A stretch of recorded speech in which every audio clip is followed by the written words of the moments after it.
And welcome to another primary night. I'm Chuck Todd. Joining me in this in this primary night coverage, Jeffrey Skelly of Decision Desk HQ, DDHQ. Our friend Mr. Saliza. You know, I was off last week thanks to travel, and he is not here this week thanks to travel. But that's why you have a three-headed monster in charge of these primary nights. There's always two of us that are here to torture you with our election results. And we begin. Look, there is, I think the biggest story tonight is yet to come. It will come in about beginning in an hour. It's in New York.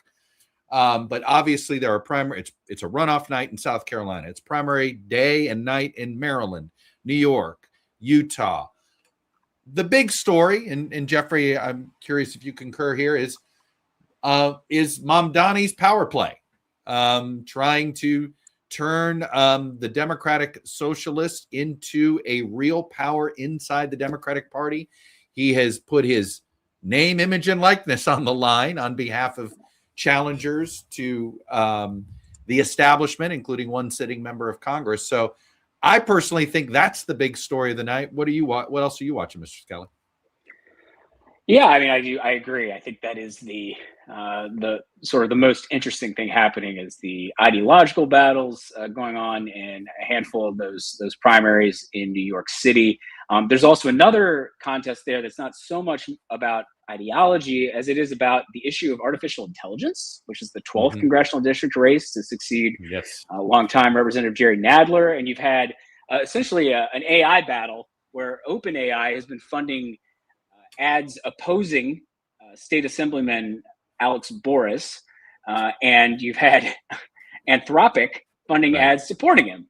So it's this interesting. To be clear, Boris has supported basically a law that New York passed recently that provided basically some AI safety, some degree of regulation. It was sort of the first, right? It was a big state doing regulation, and so it's had a real impact on the industry.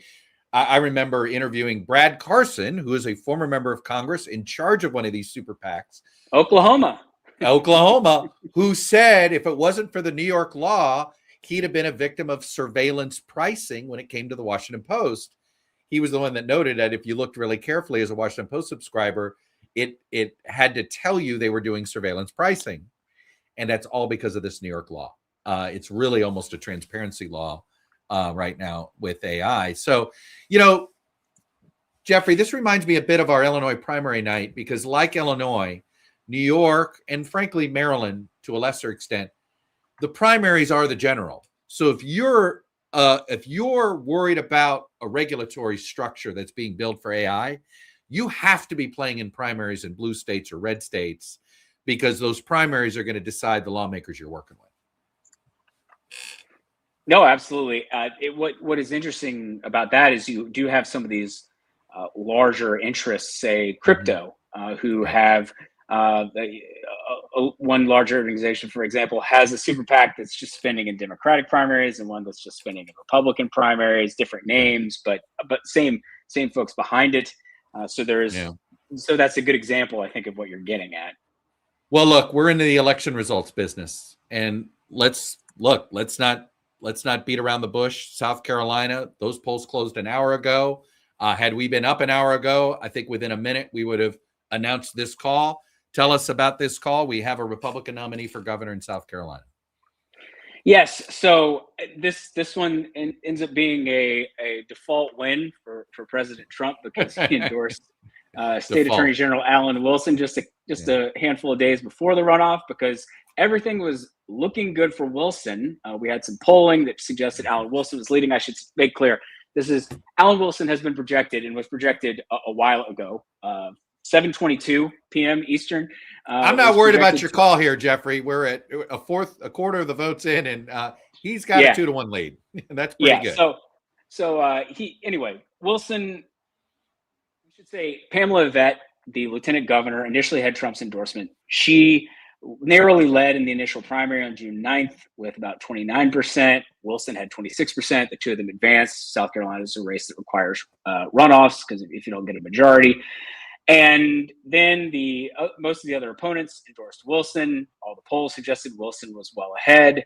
And then President Trump, seeing that the candidate he had initially endorsed was not looking too hot, went ahead a few days ago and endorsed Wilson as well, co-endorsed, I should say. He still said Pamela Yvette's great. Evitt, I should say. That's the pronunciation. Right. We But went that might through be the this the other night. last time we might have to bother with that for a while.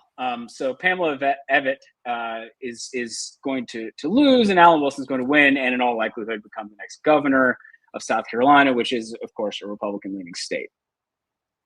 And look, we have two uncalled races that we are spending a lot of time on because they could be a November matchup, and that is if there is a competitive district in South Carolina, it'll be the first. This is the Nancy Mace district that she vacated. This was at one time a Democratic held district not that long ago in the last part of the decade.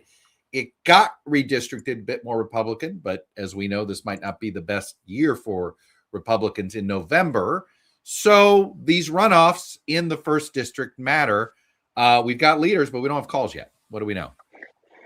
Yes. So, yeah, as you said, Nancy Mace, this is her seat. She ran for governor. She finished 5th, was one of the candidates who lost in the primary, who ended up endorsing Alan Wilson in that race. The contest to succeed her on the Republican side, you have Charleston County, a county commissioner, Ginny Honeycutt, who is running against State Representative Mark Smith, and the two of them are locked in a very close race here. Honeycutt is leading in her home county here in Charleston, but nonetheless, it's very 50-50, and I think quite unclear how things might pan out. On the Democratic side, we have, let me bring it up here. It's taking a moment. Sorry about that. Nancy LaCour is, again, another very nearly 50-50 race here. Nancy and LaCour, she's the veteran. She is the preferred DCCC yes, candidate here, and this is tight. Yeah. Nationally, Democrats would like LaCour to be the nominee here. She has raised a lot of money already, and more than the Republican field has by quite a distance. And she, being a rear admiral or former rear admiral who basically argues she was forced out by Pete Hegseth, the Secretary of Defense, was fired. And there's just a lot there to fundraise off of and to, make this race one that people will take notice of in November. But she's only basically, about a point and a half ahead of Matt DeFord, who's an attorney in this area. DeFord, this is waiting for all the votes to count, to get counted type of race here. Yes, exactly. Yeah, DeFord finished a narrow second in the primary here 2 years ago. And so I think that's, part of the reason why he's close here. Hey, let's go back to the governor's race. I'd love this quick question here from Patrick Chase. He goes, is it just me, or is lieutenant governor just an atrocious path to actually becoming governor? And it's fair for him to do this. This is the second runoff in a row where the sitting lieutenant governor has lost in a Republican primary, right? Burt Jones in Georgia. 2 doth not make a pattern, but let's just say I'd rather be an AG than an LG if I were running for governor. Wouldn't you, Jeffrey? Oh, absolutely. I think, what is it, Jessica Taylor, a friend from Cook, always says AG, almost governor, or that's the trick, right? They want to be governor. It tends to be it tends to be an office that has actual duties, so you can talk about actually doing things. And a lot of states, lieutenant governor may not do much beyond break ties in the state senate or sit and oversee the state senate. So in that sense, it's sometimes, I think, more difficult to use. Now, it is true, of course, though, that in states that have a lieutenant governor, if something happens to the governor, particularly governor resigns or gets appointed to something like federal administration. Yeah, how'd that work out? How'd that work out for the governor of South Dakota? Yeah, not well. He didn't even make the win. Yeah, he did sneak into the runoff, but yeah. So we'll see. We'll see what happens. He's So I would say that being attorney general has been more useful for getting elected governor than being LG. By the way, if those scoring at home, Alan Wilson is the son of Joe Uli Wilson, the man who's probably is going to, in his obituary, be known for the guy who at the time we thought, what a break in decorum. Nobody's ever going to behave that way. The sweet summer children that we were. Yes. In terms of yes. Oh man. All right. Well, let's shift to Maryland a little bit, because Maryland, the polls just closed. like New York, in some ways, these primaries are, and I'll just be honest with you, there's one primary that we DCers are, I'm sorry, I've been laughing at it, and it's April Delaney and David Trone. This is for the 6th. Look, we had the Steny Hoyer open seat, which, by the way, in and of itself, people are going to wish there was ranked choice voting or a runoff, because the winner is probably going to be somebody under 40%. But that's 6th congressional district. David Trone, now the former member of Congress, who did represent the district, ran and lost to Angela also Brooks for the U.S. Senate, for the open U.S. Senate seat that Ben Cardin gave up, and decided he wanted to be in Congress again. So he primaried April Delaney, who is the wife of a former member of Congress, John Delaney, who gave up that same seat to run for president. Now, April and John Delaney are very wealthy. David Trone is really wealthy. If you've ever been to Total Beverage, Total Wine, Total whatever it is called in your neck of the woods, you've thrown a couple of bucks at David Trone's pocketbook there. And hey, good timing. We just got some votes in. So there you go. We got our first votes in. Nothing would surprise me here. This has been a petty race. April Delaney sent a cease and desist letter because David Trone put out a direct mail piece that said, "From the desk of Congressman David Trone." And he basically said, hey, once you're a congressman, always a congressman. And he even used signs that said, "Re-elect David Trone to Congress." He's not wrong, Jeffrey. He is asking to be elected again to Congress. Yeah, some serious technicalities there, to say the least. But no, this is a super fascinating race, just because Trone has already, I haven't done a careful calculation of this, but I assume he has spent well over $100 million of his own money on his political career at this point. So, if you get rich, you can really just blow it all on your political career. The attack ads here have been sort of oh, come on, are you really? So one attack ad, I didn't get this one gathered, so this is not a shot, and because this is really a small race that we're going to ignore in about 20 minutes. Oh!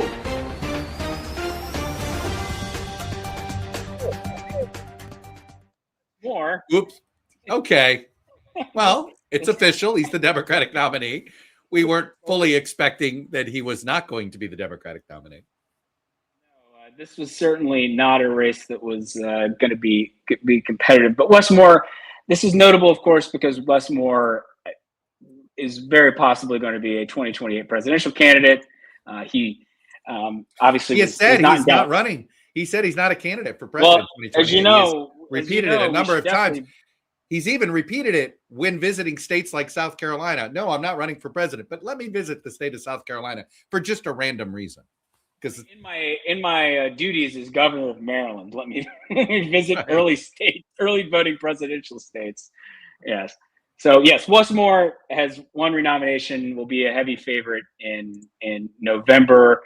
In fact, what is interesting, for what it's worth, is that his side did run some ads trying to get the guy he beat in 2022, Dan Cox, a former member of the state legislature. They were trying to help him win the nomination again, because he is a very Trumpy, very MAGA candidate, right, and a very bad fit for Maryland, basically, anti-Larry Hogan.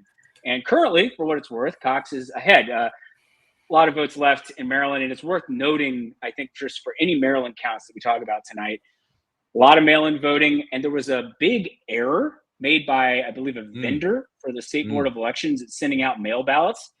And that is going to basically they sent out the wrong ballots to a large number of voters, and essentially they are not going to count any of them if they were mailed in, and sent out, I think, a second round, the vendor that were corrected, and those will be the ones that are counted. So it's very possible that we are going to, not have as much of the vote as we would normally have in from Maryland tonight. So that could affect, some of those close Democratic primaries that could potentially happen. So just something to keep in mind. That's worth it. Let's pull up the 5th. Let's pull up the open seat, Steny Hoyer. It's funny. The Steny Hoyer, Nancy Pelosi relationship is one that I feel like the real story's never been written. But, she just would never leave until she knew he would leave. He didn't want to leave, thinking she might leave a term early and he'd get his shot to be Democratic leader. Well, she successfully made sure he never became Democratic leader, and he finally decided he's going to not seek another term. They were, of course, famously interns together. And like I said, I think something happened in their 20s. That's something you just don't forget when something like that happens. And it never got cured. That said, what's been interesting here is that there's a lot of people who've only half followed this race are probably surprised that Harry Dunn is not in the top two here. Harry Dunn is one of the Capitol police officers from January 6th, who became one of the bigger voices on behalf of the cops that were beaten up by the January 6th rioters. He's a very recognizable figure now. He himself became an endorser that candidates wanted to have in 22 and 24. And so he was really raising his profile. But I think this is a reminder, Maryland politics is really parochial, meaning you really got to be an Annapolis person, a Baltimore person. If you're too DC, your voters will still punish you for that. You can't be overly DC. I think that's why a guy like David Trone couldn't buy a Senate seat, for instance. Yeah, and thinking about Harry Dunn, you may recall he actually ran for the 3rd district in 2024. Finished not distant second, but he finished second in that race to Sarah Elfreth, who's of course now a member of Congress and looks headed for re-election herself in the 3rd district. But Dunn then, with the 5th district opening up, he took a shot at that seat instead, next door. And so, yes, the fact that he's not doing better, he fundraised pretty well again because he's already got a network from his first run. But here in the opening, it does look like Adrian Bluffo, who is he's Hoyer's endorsed candidate. He's Hoyer's candidate. That's right. He's the member of the State House of Delegates in Annapolis from Maryland. So, in the sense if he is a Maryland guy, Quincy Baribi is a businesswoman who has self-funded a great deal. By the way, breaking news. I'm going to insert my own breaking news here because we are doing this simultaneously with another live event that is taking place right now, Mr. Skelly. And those of us in Washington really care about one thing that is happening that isn't about an election result. The Washington Wizards have officially drafted A.J. DeBonsa from BYU as the #1 overall pick. It's only the 3rd time in the lottery era that the Wizards have had the #1 overall pick. We keep hope alive when it comes to NBA basketball in Washington, Jeffrey. So I had to break through there. It's official. There was a part of me that wanted to see us trade down a slot, make Utah pay extra for AJ and get something else. But you know what? I'm glad we didn't screw around here. You take the best guy on the board. I think you take the guy who people thought should be the first pick more often than not. If it no. At least you're not alone in believing, it's not like the infamous Kwame Brown pick that Michael Jordan guaranteed would be a great NBA pick. Oh my God. Guy had a good career. In fairness to Kwame Brown, guy had a good career, and it's great to get a career in the NBA. That's hard enough, but it was never #1 overall pick career. But there is suddenly real hope for actual competitive NBA basketball in the district, my friend. So anyway, but I digress. Let's go back to Maryland politics. Yeah, and they re-signed Trae Young, or at least it looks exactly. like. We it's not official yet, but yes. You're going to watch a Washington Wizards game and going, I've heard of that player, I've heard of that player, and I've heard of that player. It's been a long time since you've watched Washington Wizards games where you're like, I've heard of these players. There's a chance you'll actually hear of these players. But let's go back to right next door there in the state of Maryland. We were talking about Adrian Bluffo, who had all the establishment endorsements. Yes, and he also had a lot of money being spent on his behalf, crypto and I believe AI money. I was going to pull it up. And I know here. some APAC, and there's some APAC money in there too. Oh yes, thank you. Yeah. That's what I meant to say. Not AI, but AIPAC. APAC. Hey, APAC is okay if you want to mistaken them for the AI guys these days. That's they will be happy with that. Yeah, they'll be fine with that. About $5.7 million as of the last FEC data I gathered from earlier today. $5.7 million from the United Democracy Project, which is AIPAC's affiliated super PAC. Also, a few about similar amount, about $5.5 million from Protect Progress, which is that one of those crypto aligned super PACs. So yes, a lot of outside money being spent on the behalf of Bluffo. Look, I am curious in this. You said you're a little nervous about where you might have some slow balloting, some slow ballot counts. What kind of spread would you need to see raw vote in a matchup like this to feel comfortable that this gets called tonight, or do you think the way we're looking, since the winning numbers may be in the low 30s, we won't get a call tonight? Well, I think if we get up to north of 50% and Boafo's still leading by double digits, I think I want to make it clear. I am myself am not on the race projection teams. I don't want to speak Right. for it because we have people who are individually course. watching each of these races, and sometimes multiple people, depending on the race. But I would think that would put you into, if we manage to get 65%, 60% of the vote and 55% of the vote in, and the pattern is that he's continuing to hold a lead somewhat like this, it's kind of hard to imagine them losing it, especially because the vote will be very fragmented because of all these other candidates. We haven't even mentioned Rashawn Baker, who is the Right. former county executive in Prince George's County, very major county. So a lot of significant candidates in this race, but yet he's getting Boafo's getting about a third of the vote. By the way, I should make it clear, I think there are 24 candidates who are on the ballot in this race. So yeah, 23, a little insane. Well, Steny Hoyer's been serving in Congress since before many of his voters were born. Special election in 1981. Yeah. So, the seats don't come open very often. And given the sort of partisan nature of Maryland, it's a seat. It's a seat until, these days, we'll see how Democratic incumbents do in New York State, right? But these days, it in theory, if you win it once, you might have it for life. Before we leave Maryland, we're going to be coming in and out of these Maryland races. There was a time where Hakeem Jeffries and the National Party was putting a lot of pressure. Wes Moore was putting some pressure on the state Senate. They didn't do it, but it looks like, given what happened in Virginia, right, meaning the remap didn't work, given what happened in Florida, their remap did. It now looks like all partisans have decided they're going to do whatever it takes come 2028. Where does Maryland, right now Maryland is a 7-1 split. Where does Maryland go 8-0? How do they pull it off? Oh, well, so we should mention that one of the complications for Democrats trying to draw an 8-0 gerrymander in Maryland is that their map making efforts in 2022, I don't think they were ever officially shot down by the state Supreme Court. The state Supreme Court does have a number of Larry Hogan appointees on it. Now, it's worth noting that the state legislature had to okay those appointees, and the state legislature is overwhelmingly Democratic. However, right, it's kind of like the Virginia Supreme Court. There was some, but it's really, you're not going to get real hard ideologues. It's just the way that the nature of how the appointment process works.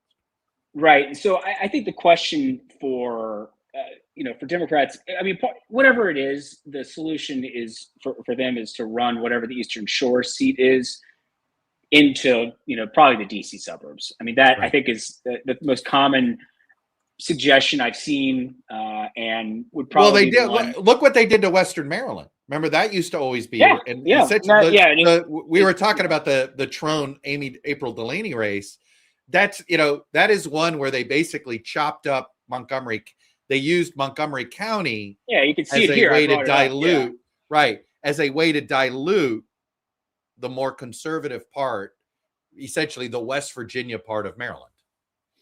Yeah, because over here is very red, and then Frederick is actually now pretty 50-50 or even light blue. But it's that tip of Montgomery County. It's Montgomery right here that makes it. Yeah. It makes it, not safe Democratic, but it's a 56-57, right? It's more like a 56-57. It would be a really bad year for Democrats to lose that seat as things stand. In fact, you reminded me, I was like, we should check in on how Bill Ferguson, who is the Maryland State Senator, the head president of the state Senate. Yes, who stood very stubbornly, and frankly, I say stubbornly as if I was impressed with his ability to withstand that pressure, because it was coming at him from all sides. Well, fascinatingly, it was not close. He easily won renomination. So, there was talk Voters about, weren't mad.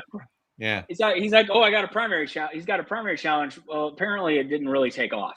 Well, there's a big difference. I mean, what if Wes Moore had said, you know what, I'm going to find a primary challenger for you? The way Donald Trump did. 100%. Wes Moore doesn't roll that way, right? No, he was.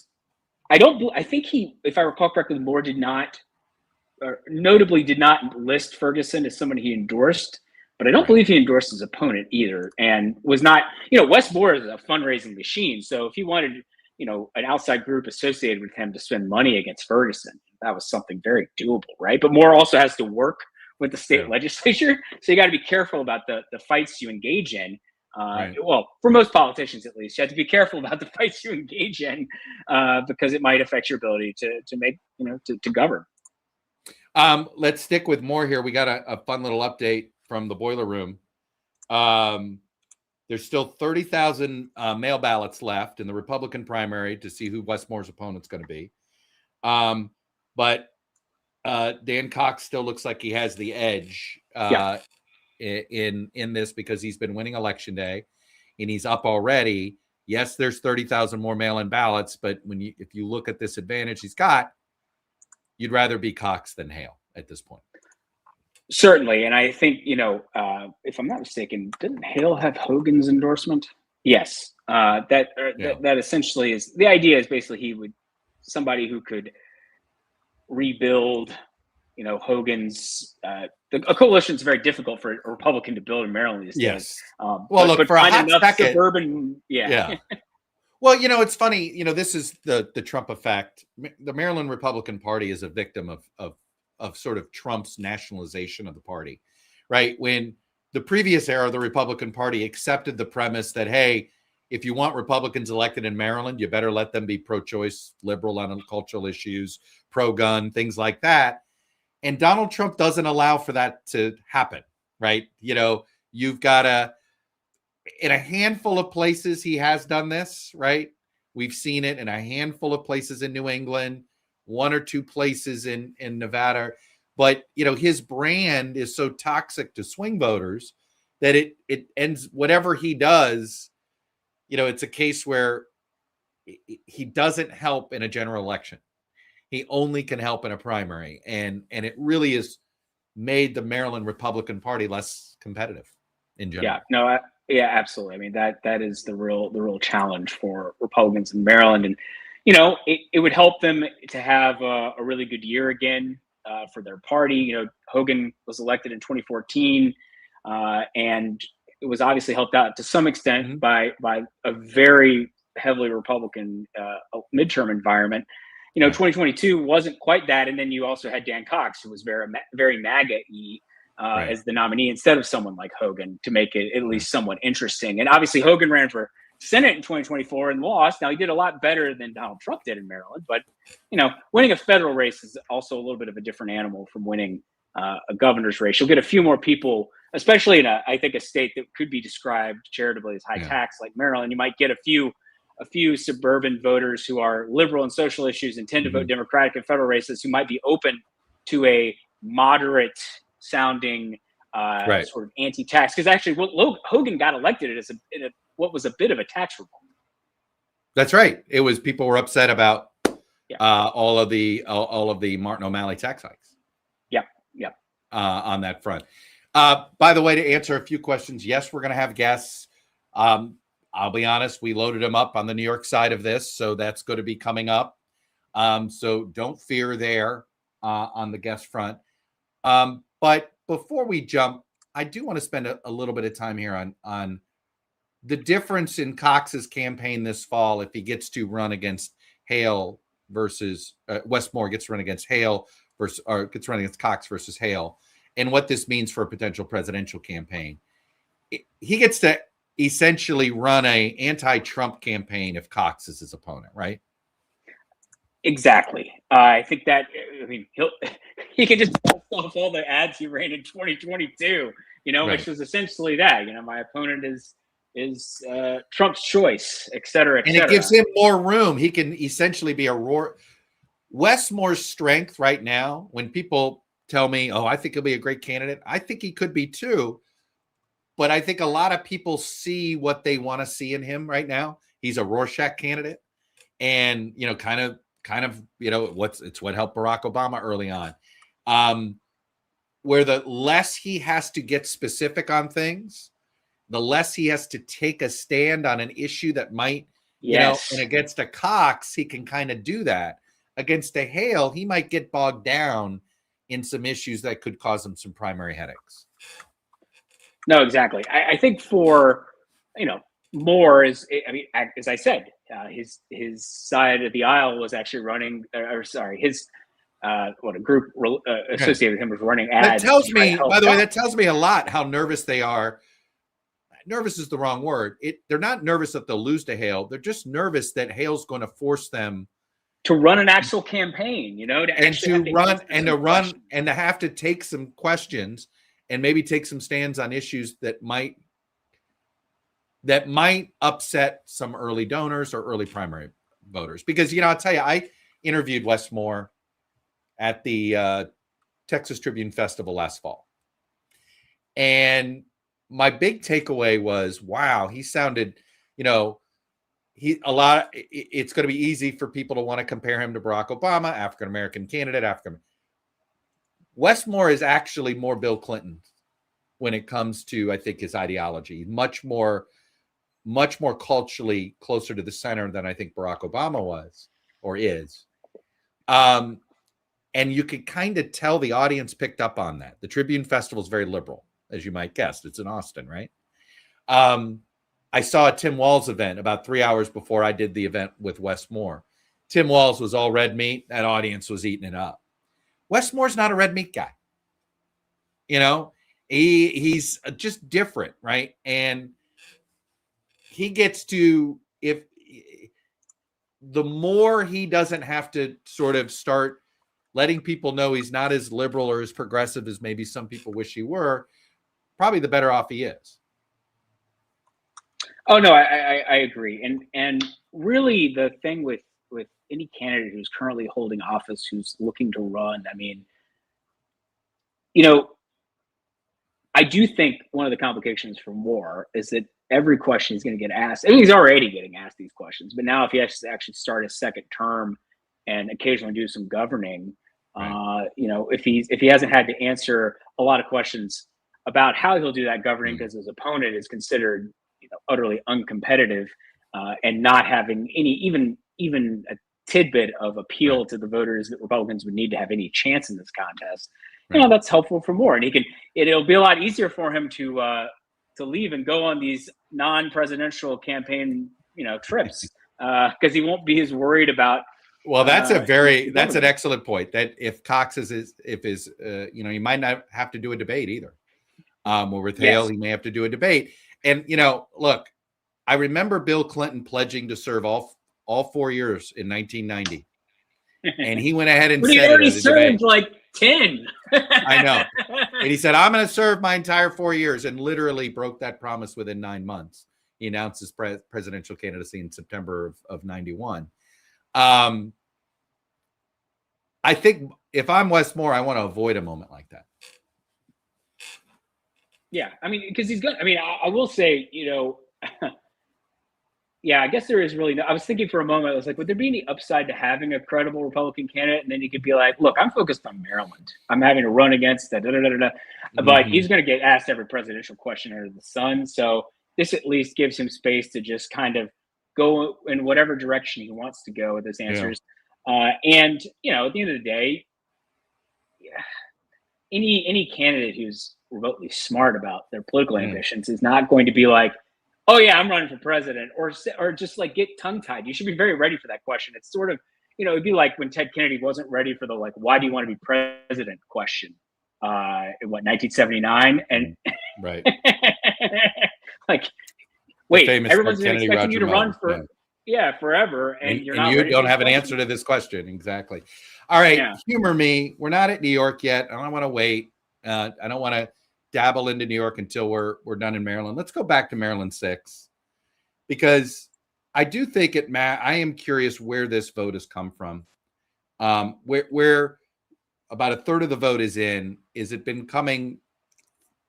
Do we have an idea of how much of it's the early vote, which I might give a slight advantage to Trone on that, in just how much money he would have spent on something like that. But I'm curious, do we know what's been counted and what hasn't? And who might have, I don't have a good feeling of who would have the election day advantage here. Yeah, so at this point, all the votes that we have in are either absentee, mail, or early in person in the 6th. So far, it's no electric right now, no election day. Yeah, and well, so that means April won. She won. Delaney won the mail.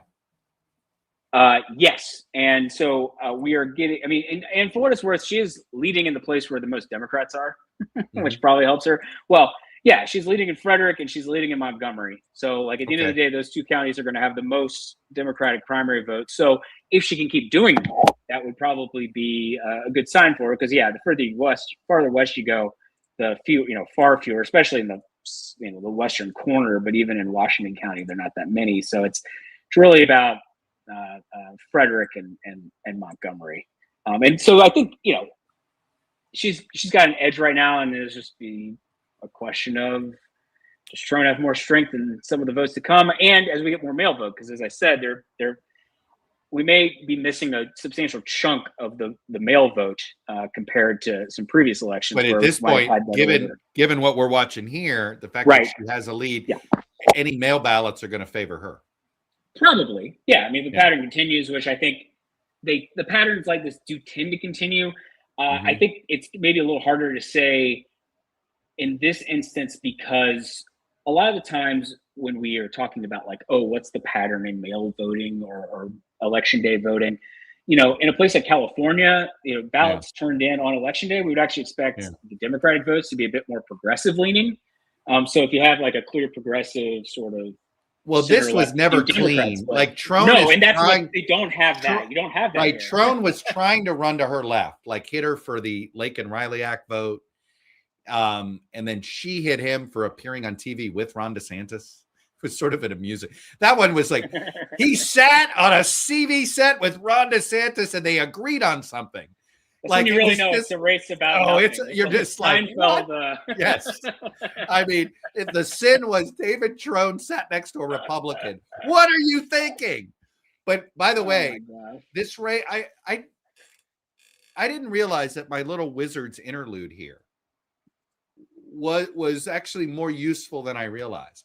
Because go to the Republican primary for the 6th congressional district, Mr. Skelly. Okay. Let me bring that up. I didn't have that one immediately. I know we didn't have it immediately. So apologies. No, it's okay. It's all good. It's okay. Well, You're right.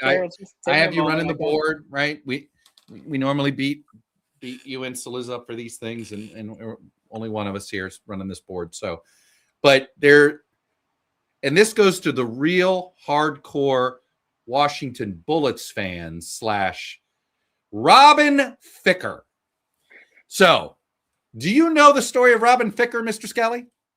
Well, I know that Robin Ficker has run. He's known as a perennial political candidate. I can't say I know the connection to the Wizards, however, formerly the Bullets. He was a very loud season ticket holder. He had tickets pretty close to the court, and he became famous. He kind of became a local celebrity for just jawing with, superstars from the other side. And it was during the era of where some of these guys would bite back. I mean, talk back, like Mr. Charles Barkley. And the Barkley, as you might imagine, of all people to be barking at and who will have no problem barking back, it's Barkley. So, Robin Ficker, the guy's been, as you said, he's perennially run. I think he ran for this. I moderated a Senate debate. We were worried about Robin Ficker demanding equal time. I think he might have run as a third-party candidate on that one. Not 100%. He's just always running for something. He made enough money in life that allows him to have incredible season tickets. Though I think the Wizards finally denied him because he got to the point where he was harassing players. Yeah, well, to be clear, he's run for Yes, he's run for U.S. Senate multiple times. He's run for congressional districts multiple times. A fun one that I just found here is that he moved from his childhood home in basically, well, he moved around in Montgomery County to be able to run for a different county council seat. He's sort of notorious. Now, he did get elected to the Maryland House of Delegates for a couple terms in the late 70s and early 80s. But besides that, he has not found any electoral success. But he's been running for office ever since then. Basically, he's in his early 80s. No, he's been around forever. Look, I did find this. Barkley actually befriended him, and here's a great story. Barkley, during the 1993 finals, when Barkley's a Phoenix Sun, and they're playing the Bulls. He wanted every psychological advantage he could get, so he personally bought Ficker a round-trip ticket to Phoenix, gave him a courtside seat behind the Bulls bench for Game 2. The whole point was for him to try to get under Michael Jordan's skin. So he shows up wearing his Washington Bullets t-shirt and a Phoenix Suns cap. He starts heckling the Bulls, but it didn't work because Jordan scored 42 that night. If anything, it must have really beat off. Michael Jordan seems like a guy you definitely want. I feel like Michael Jordan was probably just like, he saw the story, didn't even have to hear. He just saw that Barkley was doing this, and he was like, "That's my ammunition. That's what I need." Yeah. That was Jordan's whole thing. But the sad fact is, the most interesting thing about the Washington basketball franchise in basically the 80s and 90s was Robin Ficker. I mean, it was sort of a visiting team would come to town. Hey, they've got this incredible heckler that has prime seats that loves to heckle your. Right. When they won the title in the 70s, they were still in Baltimore, I think, technically, right? No, it was Washington. No. Were they Washington by then? Okay, I couldn't remember. Don't take away that Bullets title from us. Don't take that one away. Wes Unseld, I'm sorry. Wherever you are, I'm sorry. Exactly. No. You must bow at the altar. Not only did you have to bow at the altar of Wes Unseld, but they were so obsessed with trying to go back to the glory days of those 70s Wizards Bullets teams that they kept hiring Wes Unseld to do everything, assuming that because he could play well, that he'd be a GM, he could be a coach, he could be this. Maybe finally the Wizards are on the right track. And maybe Robin Ficker will stop running for office and he'll go back to harassing Washington Wizards opponents so that the Wizards might become a playoff team again. I mean, what a story. That'd be great. I think that would be, ESPN would love that. Let's bring it, the connections, anything they can do to connect to sort of an MJ era thing, perfect. Oh, and with MJ's former second franchise, That's exactly right. That's exactly right. All right. Well, the narratives, We have a lot of narratives, and we're going to stick with one more Maryland narrative, and it's actually Wes Moore related, and it's our guest here, Jeffrey. It's John Updike, and he is president and founder of Open Primaries. Hey, John, it's good to see you. Hi, great to see you, Chuck. Welcome to our election night live stream. And look, we mostly focus on results, and we usually have people. And look, and I know you're running your own campaign to try to open up the primaries in Maryland. Give us the quick elevator pitch. Yeah, I mean, there's 1 million independent voters in Maryland. They're not allowed to vote in primaries. As you both know very well, the primaries in Maryland pretty much determine the outcome of every race. Sorry it's so noisy here. Any chance you got headphones, my friend? I got them on right here. I'm just. And we're still hearing it. I'm really sorry. No worries.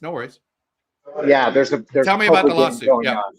So we're suing the state of Maryland. Challenging the use of taxpayer funding to conduct what are essentially private organizational primaries. And we are in court. We're in state court. Boyd Rutherford, the former lieutenant governor of Maryland, is trying the case for us. And we had a great interchange with Governor Moore just a couple weeks ago. He went on Bill Maher's show and talked about his passionate support for open primaries. And then his staff reminded him that he is, the plaintiff in this lawsuit. So his staff kind of backed him off this and said, "Oh no, Governor Moore supports the closed primary." But I think in his heart, he really supports opening up the system to include everybody in Maryland. Well, that's nice that it's in his heart, but like what, he's got power now. You're in a lawsuit here. Is the legislature trying to keep the primaries closed? They don't want independents voting in either primary? Yes and no. I mean, the legislature has been pretty hostile to this issue for the last decade, but we have a new champion, Delegate Lily Chi, who represents a district outside Baltimore that is heavily Chinese American. And while she was campaigning, she's a Democrat, just came across so many voters who were not allowed to vote for her. And so she's become our champion in the legislature, and we're hoping to get some traction on this bill in the years to come. But you're also pursuing the lawsuit, right?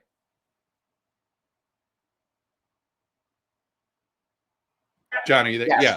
Yes, we're pursuing a lawsuit. We're in state court.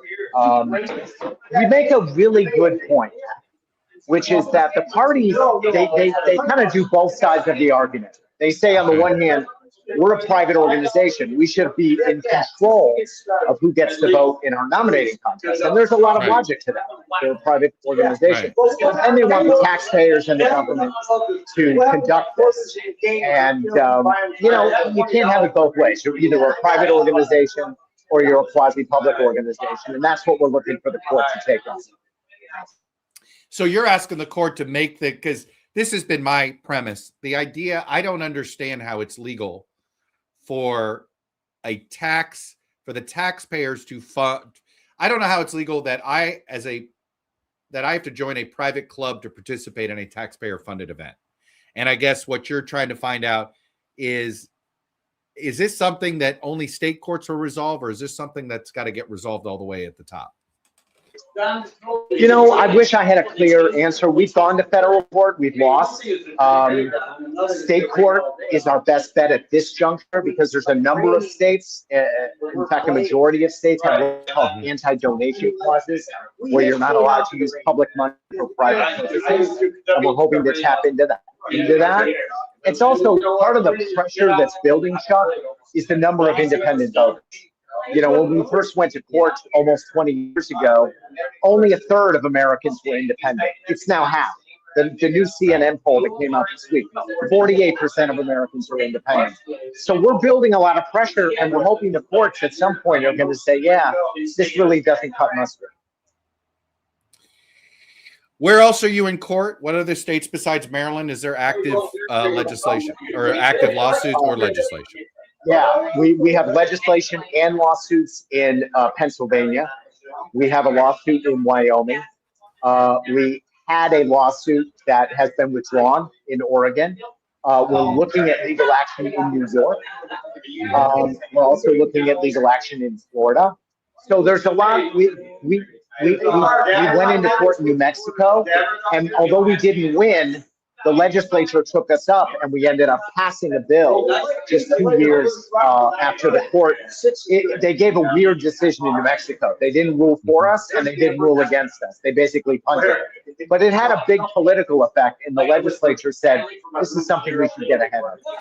Is there, we're talking with John Updike. He's the founder and president of an organization called Open Primaries. It's exactly what Open Primaries says. Make primaries open to all voters. I think if we want to get rid of polarization, we need all party primaries. And you're advocating at a minimum, open up partisan primaries, at least independents. We can all wish cast and hope it was all party and everybody on one, but one step at a time, right? Yeah, I mean, I think there's a number of things, Chuck, and you'll see it from the election results coming in tonight. Mm-hmm. Even in states that are open, people don't vote in primaries. Right. I mean, we're going to see 14% turnout. We're going to see in the South Carolina runoff. Doesn't that hurt your cause? Yes and no. I mean, we have to allow everybody to participate, but that's only half the story. We have to change how the American people think about the primaries.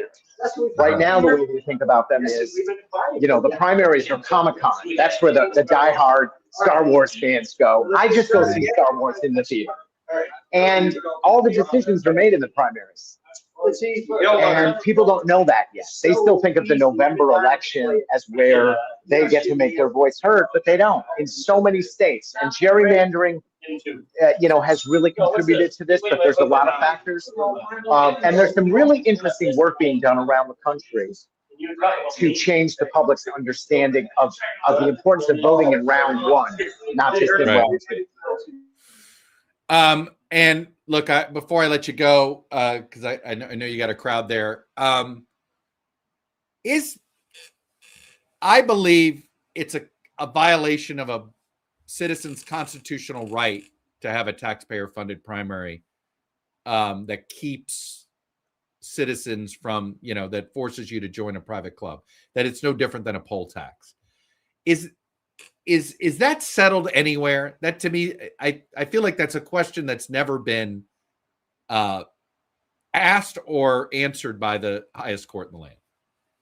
No, it's still an open question before the courts. And these are early days, Chuck. I mean, the amount of litigation that's been done on the issue of primaries and citizens' constitutional rights, you have to go back to the white primaries in the 1940s when the courts really said, hey, parties can be private, but they can't exclude people on the basis of race.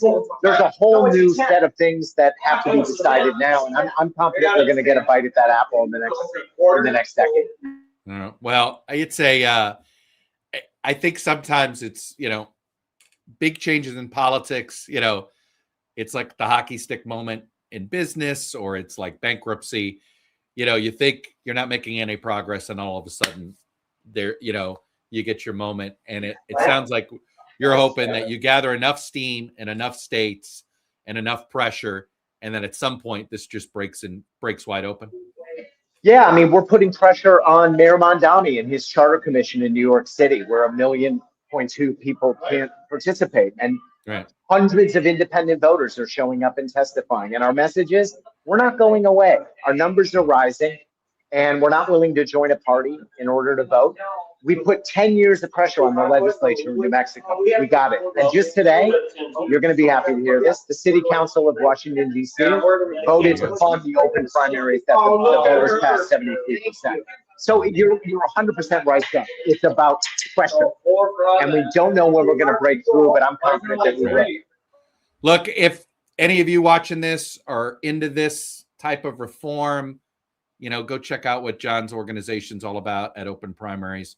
This is what they work on. This is what they fight. They're not doing it on behalf of any party. They're literally just doing it on behalf of voters. Hey, John, I hope you don't get fleeced too badly tonight at your poker game.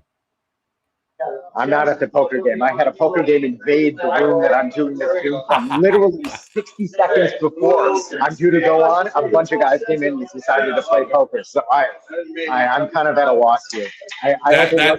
That's all right. It's good to see that they're not doing it online. It's community. So that's good. Yes, it's actual people. We'll have a longer conversation on the pod coming up soon. Appreciate the time. All right, guys, I wanted to just go through a bunch of races here. We're 7 minutes from polls closing in New York. That, to me, is going to be the story of the night. The Mamdani attempt to the Mamdani power play in those Democratic primaries in New York City. Trust me, I'm usually the last guy that wants to make New York City the heart of a story. But in this case, New York City is going to be the story tonight. But before we get there, there are some uncalled races, and as you can see, we got a call in the 1st congressional district on the Republican side. There in that narrow call, Honeycutt winning there. On the Democratic side, it looks like LaCour looks in good shape. Haven't called it yet.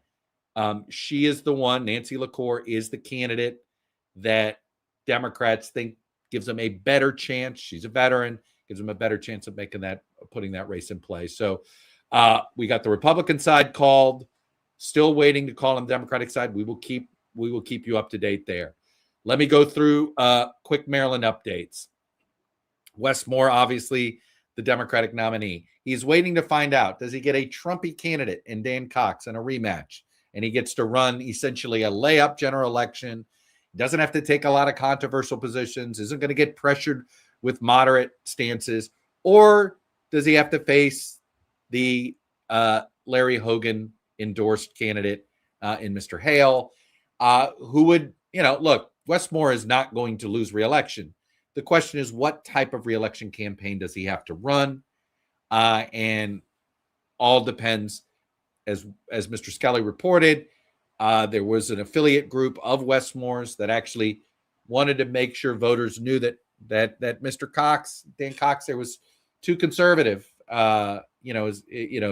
too conservative for Maryland, or one of those type of attack ads that the other side likes to play when they want to when they have a preference of an ideologue that they would rather face. So still waiting on there. Now those House races, there's the 6th district, which is a current member and a former member. Massive amount of money being spent, kind of disruptive and, like I said, laughable attack ads, and how both Trone and Delaney have tried to make the others seem like they're not a real Democrat. These people are very conventional Democrats. It's kind of amusing. Like I said, there was one ad that April Delaney ran that accused David Trone of sitting next to Ron DeSantis on a TV set, and that should disqualify him as a Democrat. I'm being a little snarky by what the contents of that ad was, but only a little snarky on that front. But Trone has done his little sort of interesting underhanded things, running re-elect David Trone.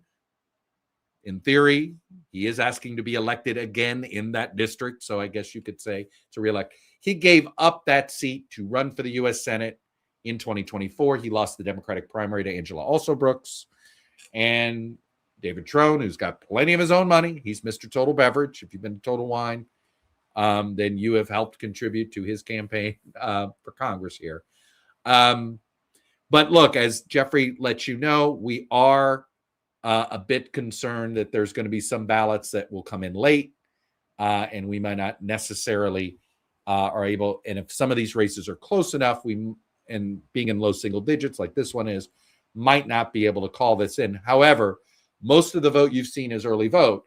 So if we have to wait for new early vote, likely, if Trone doesn't have a lead while we're waiting for that vote, then he's not going to win. Then there's the race to replace Steny Hoyer. Basically, the Democratic primary will decide this. Here's what you need to know about Adrian Boafo. He was the Steny Hoyer supported candidate. Here's what I can tell you about that. Look, we're just waiting for any sort of trend that runs counter to what we've seen. As a little more election day vote comes in and this double-digit margin sticks, then we're likely to call this for Boafo sooner rather than later. But we're just waiting for a couple more trend lines before the folks at DDHQ make that official. So look, there's your, and then of course, our live stream began with the calling of the governor's, the likely next governor of South Carolina is going to be Alan Wilson. This was the sitting AG. By the way, Alan Wilson, son of Joe Wilson. He's the guy who yelled "You lie" at one point at a State of the Union. But Alan Wilson is also was the subject of that very questionable tirade that Nancy Mace went to the House floor behind speech and debate protection and leveled allegations against Alan Wilson, totally uncorroborated and unconfirmed, charges that if she leveled anywhere else would have been subject to lawsuits. But because she did it on the floor of Congress, she does have a speech and debate protection there. So the point is that a lot's been dumped on Alan Wilson, and he ended up winning this runoff pretty handily. Mr. Skelly, you're back just in time. We are about 30 seconds away from polls closing in New York State, and the real story of the night begins, which is the Mamdani march to taking over the New York City Democratic Party begins tonight, and we're going to find out how well he does. Yeah, exactly. Maybe we could even run through those races a little bit for folks just to get an idea before we get some. I think that's a good idea. Let's run through. I will, let me make sure I've stopped sharing. I think I will do that so that you can take control of the board here and get us all over New York, and let's get running. Yeah, absolutely. So, the big focus is on these three. Oh, so there are four seats in New York City that are the focus, and three of them, talking about Mamdani. One, first up, is this open seat, the 7th Congressional District in New York City. It sort of takes in parts of Brooklyn and Queens, including Astoria, which is This is the Mamdani's Nydia. This is the base. old Nydia Velasquez seat. Yes, Right? so Yeah. longtime Representative Nydia Velasquez is retiring, and she has endorsed Brooklyn Borough President Antonio Reynoso, and has another many other sort of forces within the Democratic Party in New York. But Claire Valdez, who's a member of the State Assembly in Albany, she has Mamdani's endorsement as a DSA. She's associated with the Democratic Socialists of America. So this is very much a sort of a fight on the left, and in an area that is very central to Mamdani's success. It's part of what Michael Lang, who is kind of a writer on the left who does a lot of interesting coverage of what's going on in New York City politics. He's coined the term the Commie Corridor to describe sort of the area running from sort of up here in the northern part of this part of Queens down into along Brooklyn into parts of where the 10th district congressional district is, a bit south there, and it's very, very left leaning, left wing, and so anyway, it's gonna be an interesting test of Mamdani's power if he can help Valdez win this contest over Reynoso, who again is the borough president, the head of county executive essentially for the borough of Brooklyn. Look, of all the places he's gone, I feel like he's targeted a sitting member of Congress in Dan Goldman. He's targeted Nydia Velasquez's essentially handpicked successor. And the third race, how would you describe that one? And he didn't get involved, by the way, in the upper west east, the Nadler's race. That was one he decided to leave out. Right. So just to set it up, the other open seat, or sorry, the other. Sorry, I'm trying to bring it up here, and I have things flying up in the top right corner of my screen from people messaging. So yes, you mentioned the Dan Goldman is facing opposition, but first, before we jump to that, let's talk about for a moment for the 13th congressional district, which takes in Upper Manhattan and a small part of the Bronx. And there you have Adriano Espaillat, who is the longtime representative there, facing Dara Lisa Chevalier. By the way, Espaillat is the first ever person who came to this country. He was undocumented initially, yes. Initially, and he got to Congress. And it just, it's, when you think about among the issues that are animating the progressive left right now, if Espaillat is, what is the fireable offense to the progressive left on Espaillat? And that's what's never been explained to me. It feels like it's just simply, no, we want to, we're in charge now, and we want our own people. Right. So I think it's a combination of things. He's seen as very much a machine politician of sorts. He's built essentially a very powerful. So there's a very large population of Americans of Dominican descent in that area, and he is one of them. The old Charlie Rangel. Is this Charlie Rangel's seat? Yes. So this seat includes parts of Harlem. So now today, the seat's kind of roughly, give or take, roughly a third Black, a third Latino, a third white in terms of at least the primary electorate. And what's interesting is Espaillat got his start basically having consolidated support among Dominicans. He lost to Rangel. He challenged Rangel in a primary. It lost. We got a quarter. What's the first vote that comes in? We got a quarter of the vote in this district coming in. So, what are we seeing first? Because it's it is in the total raw vote here. This first drop has Chevalier ahead. Yes, so it's really close here to start out with, and the initial vote, as I'm looking for a breakdown here in our thing. Let's see, what do we got? Do we have anything? I don't think we know, but it's almost certainly early vote, either mail or in person, for it to come in this quickly, 5 minutes after polls close. That's got to be that. By the way, many of our viewers are saying it's because he endorsed Cuomo that's the fireable offense. Well, I think, look, there are a couple different things going on here, and I think one of them is the one that's been animating much of the sort of split between the left and sort of center left of the Democratic Party, or at least elements of it, which is Israel. And you've seen, Espaillat get a lot of support from AIPAC, and there's essentially that has to be considered a driving force in here in this race. So I was just quickly wanting to look, in terms of sorry, go ahead. Let's go through all of them here, because we've gotten the first drop everywhere. We got about 20 to 30% of the vote all up and down in these New York City races. So let's jump back over to the 7th, which you were just mentioning. So strong start for Claire Valdez, who is leading by about 12%. She's the Mamdani. She's the Mamdani endorsed candidate. So similar shares of the vote we're expecting from both parts of both counties within the district. However, it does look like we are in a position to project in another race where Mamdani endorsed, and that is Brad Lander.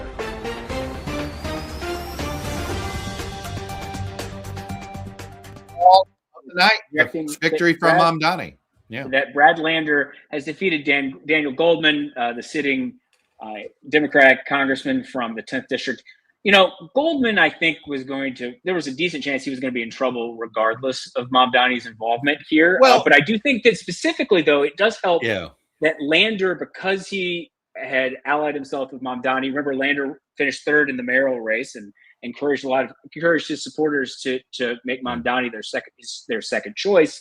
And then it was initially in Mamdani's administration, was sort of advising him during the transition. Lander, I think this all enabled him to get a one-on-one shot with Goldman, which I think can't be underestimated as important, because Goldman got this seat in part because of a super crowded field in 2022 when he first ran for it. He won a crowded primary with about 37% of the vote. It was even less. And we have another projection. The projections are flying in. And there you go. That is not a surprise there. Alexandria Ocasio-Cortez. Yes, Ocasio-Cortez. I was like, guys, I'm focused on these other races right now. You gotta. Yes. So Ocasio is only up by 82 points. That's why we decided to call it. If it had been 79, but she cleared 85, so it met our threshold. Yeah, it's interesting. Marty Dolan actually ran against her last time in 2024. I don't remember what he had off the top of my head, but I am suspicious actually that this is a larger margin than she won by last time against him. He got a little bit of attention last time because of the sort of the fights that we were seeing within the Democratic circles and Israel and AIPAC, and now of course those have blossomed even more, or exploded even more, and the anti-AIPAC sentiment is stronger now. So I do think, and it seems to be much stronger in New York City. What's interesting about AOC is that she has a lot on the line tonight, but on state legislative races. She got involved in some state legislative races. She is getting involved in primaries there. She stayed out of these congressional primaries. Yeah, she has to serve with them. Right. She didn't get involved in any of them. She didn't, she basically, there was a piece written as if Mamdani and AOC chose to split it up this way. Sometimes I think it's never as clean as the way sometimes reporters want to make it. But look, she wasn't going to, Dan Goldman was the impeachment manager, lawyer, during one of the Trump impeachments. They vote together 96% of the time, right? So she wasn't going to want to get involved in antagonizing her side, especially when another member of the New York City delegation happens to be potentially the next Speaker of the House, and Hakeem Jeffries. So she stayed out of these congressional primaries. She got involved in, we'll find out how well she did later tonight as these state leg races comes through. Right, and she's also from right next door. Adriana Espaillat is from right next door. Another Latino member may have felt, like she didn't want to get involved there either. We haven't mentioned it, but we should go to. So this. By the way, Richie Torres is also one, and we've called that. But yes. He's not thinking about running for president someday, so he didn't get the music. Sorry, Richie. No. No. So we should mention the 12th district, which is one we talked about a little bit earlier, where we've got sort of this AI clash from a national perspective is sort of the interesting aspect here. And I think the expectation was that these two members of the state assembly, Michael Lasher and Alex Boras, were going to be the two most likely candidates, with apologies to two figures who I know who have more notoriety. DC name ID, right? Yes, rather than, the DC name ID was higher. Jack Schlossberg, who's a member of the Kennedy family, and then George Conway, who of course has become very well known as sort of an anti-Trump figure who's moved into the Democratic Party and has talked about, who's running basically to be able to prosecute Trump. Oh, yeah, he ran explicitly on impeachment. It's funny. You want to talk about how powerful the AI issue has become, because it drowned out both Schlossberg and Conway's theory of the case was they would be the attention economy candidate, that they would be able to be the campaign that went viral, that was able, and instead this fight over AI. Hey, Lauren, this is a couple of, just to give people a taste of the AI campaigns that involved Boras, and we've got, I think, 2 different ads here. Let's run some of the money that was spent targeting this race. Oscar, what is wrong? You think you know what they're watching, but with AI, they can land on anything. Violence, child sexual abuse, and predators. Who would be against AI safety laws? OpenAI, the company behind ChatGPT. They're attacking Alex Boras for writing the toughest AI safety law in the country. Don't let OpenAI shut down child safety. You Can Push Back is responsible for the content of this advertising. What is AI? It's tearing down forests to build giant data centers, draining our water supply, with relentless noise next to neighborhoods to erase millions of jobs, even creating dangerous sexual content on the internet. Alex Boras wrote the toughest AI safety law in the country. Now AI companies are spending millions to defeat him. Whose side are you on? You Can Push Back is responsible for the content of this advertising. Well, as you can see, both of those ads were pro-Boras ads, and there was obviously a lot of money coming from some AI corridors against him on that. But this that looks like a big gap to make up with less than half the vote remaining. Right. And so it's not so much that the groups involved, and I should point out, just to throw some numbers out here, there was a ton of money spent in the 12th district. And in terms of Alex Boras, like $8 million was spent by Think Big, which was backed by OpenAI, against him. You had You Can Push Back, which is the group that did that did those ads, spent a little over $3 million, roughly about $3.5 million.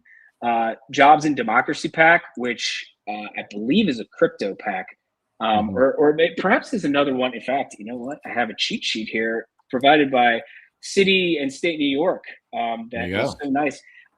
This actually, oh no, sorry, this was the Anthropic one. They spent $12 million on behalf of Boras, and Stand for New York PAC, meanwhile, spent $10 million for Lasher. So, in the end of the day, that was Michael Bloomberg's group, by the way. So, at the end of the day, AI didn't specifically so much back Lasher as they opposed, or some parts opposed Boras and some supported him. At the end of the day, right now at least, it does look like Lasher's, who represents parts of the Upper West Side. This might be a case of having just a little bit more institution. He used, I believe he used to work for Nadler. He has Nadler's endorsement. He's close to Nadler. Okay, I say this. I know George Conway a little bit. I like him. I've known him a long time, actually, through all of his political iterations. And I've always have been nothing but he's a good guy. He's just a nice guy. But it felt like everybody felt like Schlossberg and Conway were kind of carpetbagging, trying to get involved in this. And I'm not surprised that the locals look for a local, right? That they were, and it's 2 locals essentially fighting it out rather than either of the supposed big name people trying to parachute in. It is why that name ID is not always everything on some of this stuff, and celebrity isn't always everything. It's a lot of things, but it isn't always everything. Right, and so Boris and Lasher, Lasher's sort of the Upper West Side candidate. Boris was more the Upper East. So you did have a little bit of a split here between the two sides, if you will. And then go ahead. Go ahead. Well, no, let's while you go and find the next. I want to jump to another race. Let's play Mamdani's ad that supported Lander. Now that Brad Lander, who will be the next member of Congress from that district. Hey, New York. Today we're learning our ABCs. A is for Apple. B, well, B is for Brad Lander. And C is for canvassing, which we could really use your help with right now. You're right. I don't think we're going to have enough time to go through every letter. We need to get out there. All right, so we'll move quickly. A, B, C, D, E, F, yada, yada, yada, yada, Z. Z is for Mayor Zohran Mamdani, me. And I'm here to remind you to always be canvassing as much as you can from now until June 23rd. These apples are delicious. Where'd you get them? At the farmer's market. Have you been lately? Great place to canvass.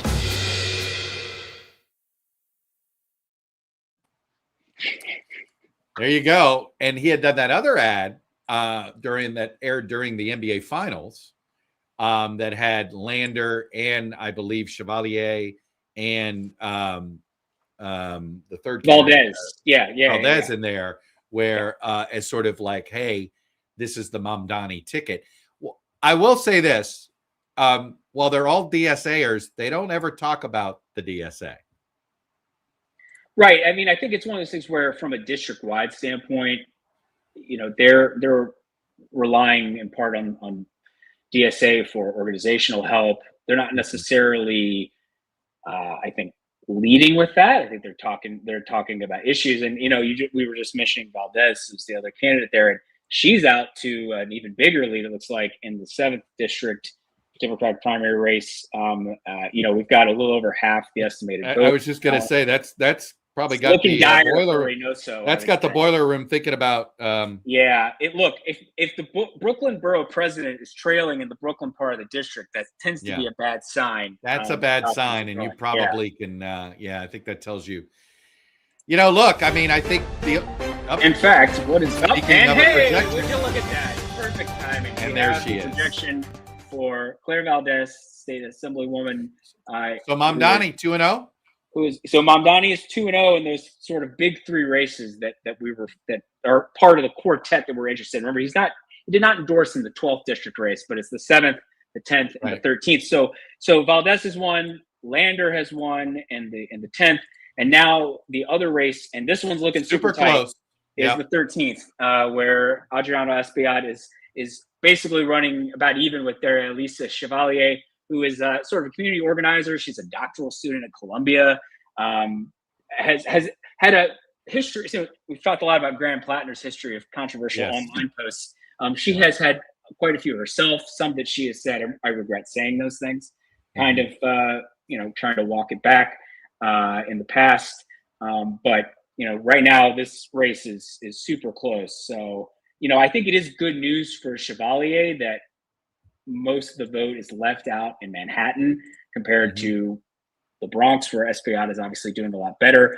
This is a district that is, in its makeup, is about half Latino, but I mentioned earlier that the primary electorate itself will not be that way, and that could end up working out, I think, to Chevalier's advantage, because Espaillat at the end of the day is going to have substantial support from the Dominican community that got him in part to where he is today. We got a little bit more of the vote in, let's look at still tied. Sorry, basically tied. We're not looking at super high turnouts here. No, and the numbers ahead of the primary definitely showed it was not as high as the mayoral race in 2025. Look, I think part of that is that there's no statewide race really driving turnout. Remember, we were supposed to have, kind of an epic gubernatorial primary on the Democratic side, Kathy Hochul facing her erstwhile lieutenant governor, Antonio Delgado. And then, of course, that completely. Well, and that was going to be going to be the question. Was she going to be on the wrong side of a Mamdani AOC endorsed Democrat? And it does look like, she and Jeffrey seem to work hard to win Mamdani over enough to keep Mamdani out of their hair. Yeah, I mean, for example, not so much Chi Osei, who's a member of the city council, was thinking about trying to primary Jeffries and with Mamdani's backing, and basically Mamdani publicly discouraged him, which I think says something about Mamdani's like, look, I'm trying to change things, but I'm going to be a little more careful than that. But let's be honest here. This is a bad day for Hakeem Jeffries. Oh yeah, because I mean, you want to talk about too. So well, they're headaches because these candidates.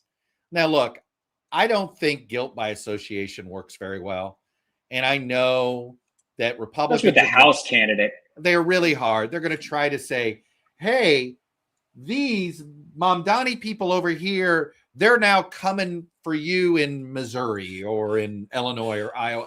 Like, I don't think that's going to work. The reason I say this is a bad day for Jeffries is the governing part is going to be really hard. Yeah. Right. Whether he has a narrow majority, look, thanks to the remapping losses on his part that happened in the courts, he may be looking at a majority that's 8 to 10 seats. And there's now going to be a DSA wing inside the Democratic House caucus. That isn't. You talked about the squad, but right. This is the squad plus the caucus now. Yeah. Right. This is now an actual caucus, and that's going to complicate. This is what the Freedom Caucus did to Republicans is probably where this could end up going. Right. Look, Cori Bush wins. She joins this caucus. Right. And she's, running in a primary in St. Louis, a former member trying to get back in who was a member of the squad. So this is already a rough night for Hakeem Jeffries after, and here's the thing, like he doesn't want to get crawlied, right? Why do we pay attention to these New York City primaries? Because we saw AOC got to power by catching a member of Congress napping in Joe Crawley. So, look, this has already been a rough night for Jeffries, and more so though for governing than it really is for the fall campaign, because it's going to be hard to weaponize any of these candidates in other races. I mean, shoot, Republicans thought they could do that using Mamdani against Mikey Sherrill in the New Jersey governor's race, and it didn't work. Yeah. We should mention there is another important race that has potential not in New York City ramifications. There is, right. Is 17th district, where we don't have that much of the vote in yet. Mike Lawler, this is the Republican Mike Lawler, this is about as swing of a district as you can get in the state of New York. Harris won it by like 5 tenths, 4 tenths, it was 6 tenths, it was something like that. It was less than a point. Very 50-50 seat. Lawler ran ahead of President Trump here in 2024, won re-election, and he is going to face the winner of this Democratic primary. Right now, Army veteran Kate Conley is leading. She did seem to be the candidate that Republicans would most prefer not to win because we've seen some GOP meddling in Democratic primaries, just as we've seen Democratic meddling in GOP primaries in the past. Right. And there was a group running ads against Conley that could be linked to the GOP at least somewhat. And at least at this point, Conley out to a decent start. Now, with that being said, there's a lot of vote left to come in. Beth Davidson, I think what's worth watching is that she's from Rockland County. She's sort of considered the other. Well, Rockland and Westchester were where the voters live, right? Yes. In this district. Yes, yeah. So, yes. So we don't really have any votes from either place. Yeah. Yeah. So that's what's going to be interesting is if she can catch up in election day vote. But the expectation was that Davison was probably the only candidate who could potentially catch Conley. So Conley off to a good start, but a lot left to go. Well, and there's one Republican primary on our radar, and I have relatives that live in Clifton Park, New York, which is in Elise Stefanik's former district here. And this has been a crazy sort of MAGA primary. Tell us about it. Yeah, so you have yes, this is Elise Stefanik's district. Remember, she was going to run for governor. All right, sorry, let's backtrack. She was going to be UN ambassador, then that didn't happen. Then she was going to run for governor, and then at the last second, basically said, "I'm actually not going to run," and made Bruce Blakeman from Long Island the essentially the Republican nominee by default. So here you've got a race to succeed her, and obviously the winner of the Republican primary will most likely be the next representative from here. You've got It was drawn to be a Republican seat back in the original gerrymander. Yeah. Robert Smullen, who is a state assemblyman, is facing Anthony Constantino, who's a businessman and kind of viewed as the more MAGA candidate in the race between the two of them. In theory, the DCCC would love to find it. They might play if Constantino were the nominee, right? Exactly, and it is, Constantino is self-funded a great deal. I think, look, for Democrats, I think their view is, the more MAGA you are in this particular cycle, if a district is remotely competitive, you might make it interesting. And so I think there's that would just be not enough districts for them to put in play that they almost kind of have to. They kind of have to look for long shots like this one.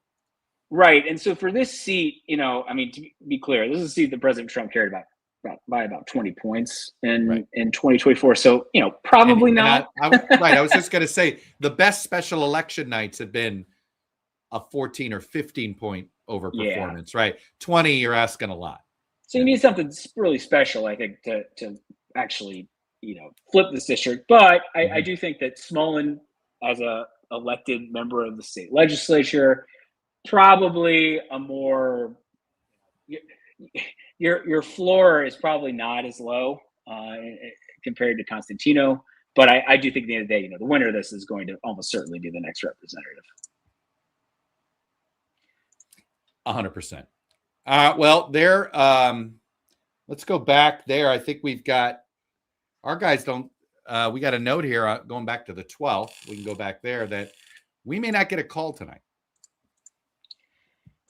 Yeah. So in terms of where things are, as we've been getting election day vote, Boris has been catching Lasher. And so if the thought is Boris is continuing to do well among votes cast on election day or received, right at the last minute in terms of mail ballots being dropped off, then that might create the conditions where Lasher or where Boris could even potentially catch Lasher. Lasher got off to a real big start here when they counted the early and absentee vote that they already had. But yeah, it's sort of a better safe than sorry situation. And if Boris is going to keep catching Lasher, he might actually surpass him in the end. So this could be one we don't have a projection on tonight.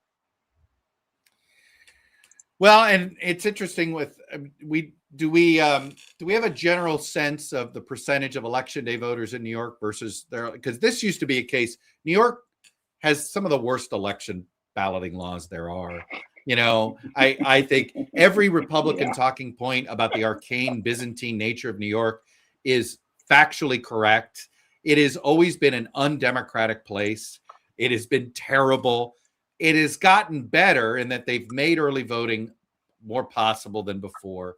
So what are we looking at here generally now between early in-person and early vote versus election day vote? Because like I said, it wasn't that long ago that New York still had those old, terrible actual ballots you have to vote on, with we literally pulled an arm. Right. So, for instance, just looking at this seat, the 12th district, and looking at because it's been in flux because states like New York that used to be almost entirely election day have shifted. We have a lot more mail ballots than we used to. But at the same time, there was a huge jump in 2020, and then they've sort of been coming off of that. So just to look at this, probably everything counted up to about that point. It's very possible that more than half of this vote overall was cast by mail or early in person. But the degree to which there is, so it's probably a bit more than half. But again, we don't know exactly how much is left in terms of the election day vote. And so if the election day vote, I think the larger the election day vote, obviously the better it is for Boris. Yeah. And that would be true because I think the AI issue, it's interesting. I think it really has helped Boris in this race because I think Lasher was sort of the initial. Well, if you weren't too distracted by Schlossberg and Conway, Lasher was the one who was sort of viewed as like the most likely winner here. And here we are. It's getting closer and closer. Yeah. Well, let's bring in the House editor for the Cook Political Report with Amy Walter. It's Aaron Covey, who's become a regular in our election night live streams. Aaron, it's nice to see you. Good to see y'all too. So we've been we finished up South Carolina. Let's go through. We'll move up the eastern seaboard here, and we'll start down south in South Carolina. Given what we saw in South Carolina 1, do you expect us to care about that race in November? I think so. Yeah, I moved it to likely are recently. This is a district that Trump won by 13 points, so still quite tough. But that was also the Trump margin in this district in 2018 when Joe Cunningham flipped it. So there certainly is a path for a Democrat in a really good year for Democrats nationally. But yeah, I think it remains to be seen, I think, how the nominees perform. It looks like neither runoff has been called, but currently Jenny Costa. DDHQ. We've called decision desk. So sorry. Decision desk has looking called at the AP. We've results. called. That's all right. AP. You can get AP tomorrow. If you want to find out results tonight, you come to decision desk. If you want to get them tomorrow, sometime AP might call them. But Jenny, we have called them here. I'm sorry. Aaron. I get it. AP. Usually day late, dollar short. So we've called both races. So we've got it. Our matchup is in Penn. All right. Well, this is what we expected. Nancy LaCour, a retired Rear Admiral. She has raised quite a bit of money since launching her campaign at the end of January, and certainly has the resources to mount a competitive race.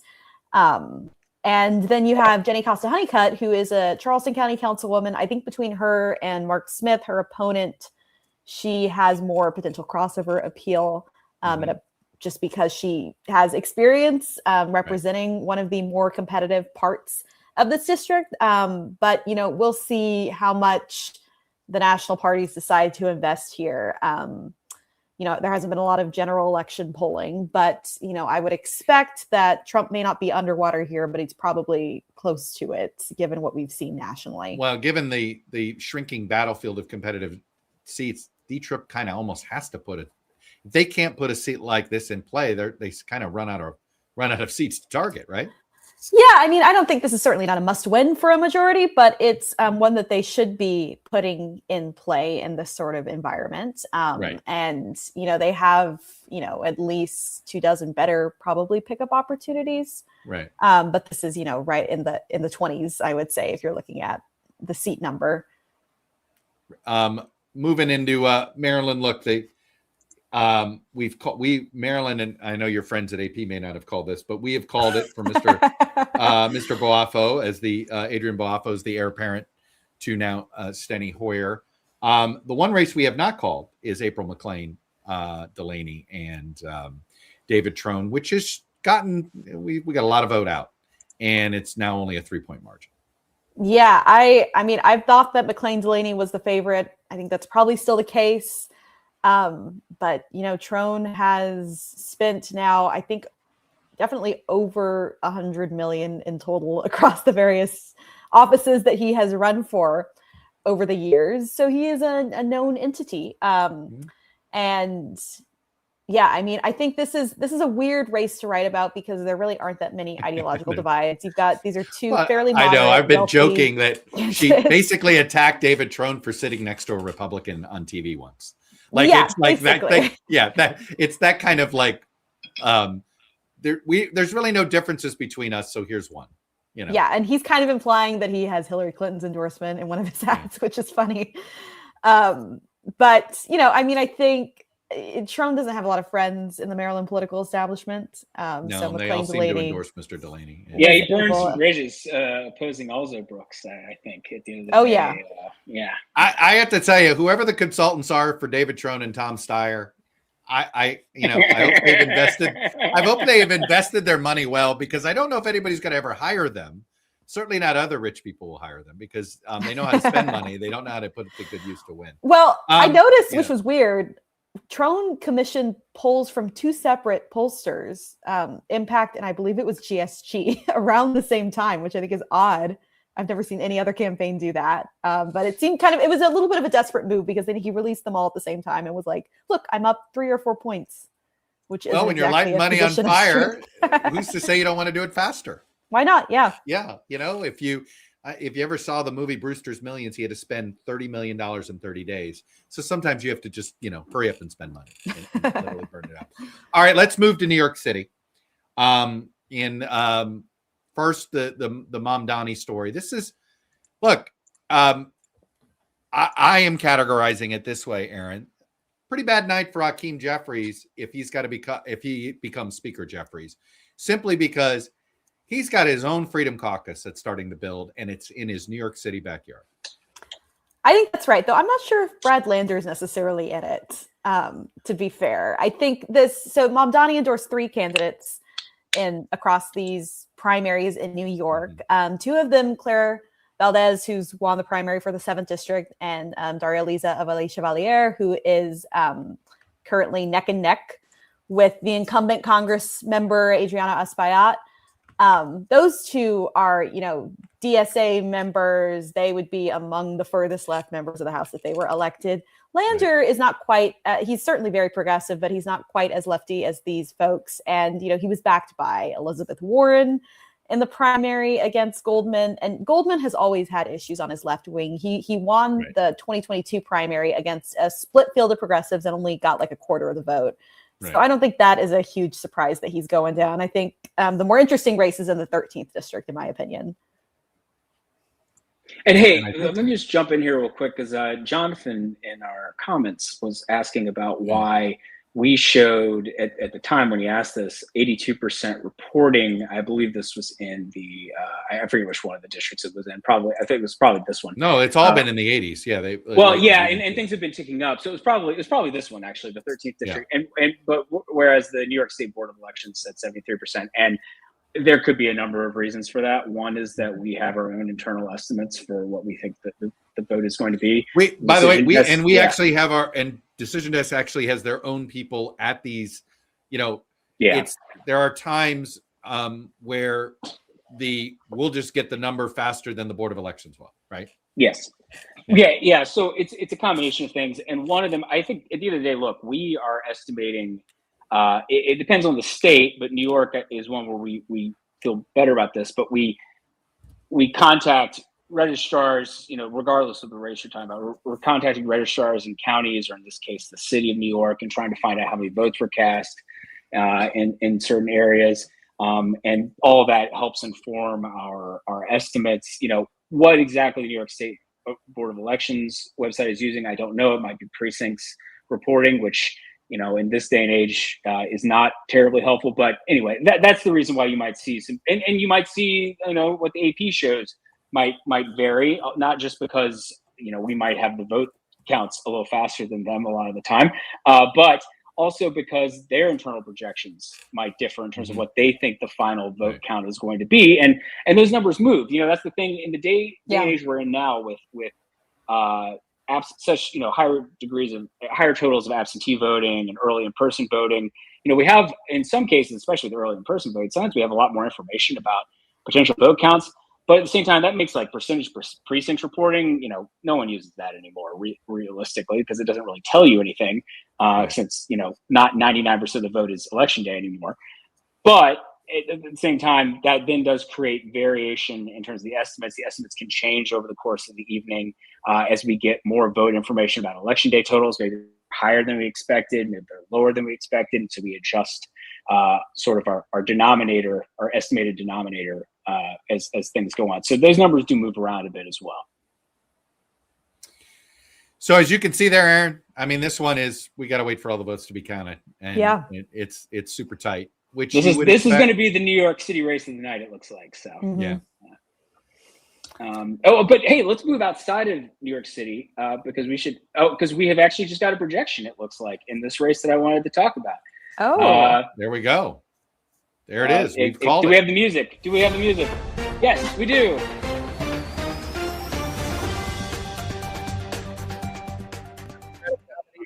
Mike Lawler. Yeah. In New York's 17th district, and we'll take on Republican Mike Lawler. Lawler is viewed as one of the most vulnerable Republicans in the House. This is sort of a must-win for Democrats, that kind of seat, if they're going to end up taking back the House. And so looks like Connolly is going to be the Democrats' nominee to try to do that. Yeah, no surprises Aaron, here. please tell us. Tell us more about it and what the district. committee, why the Democrats like Conley, why they seem to favor her.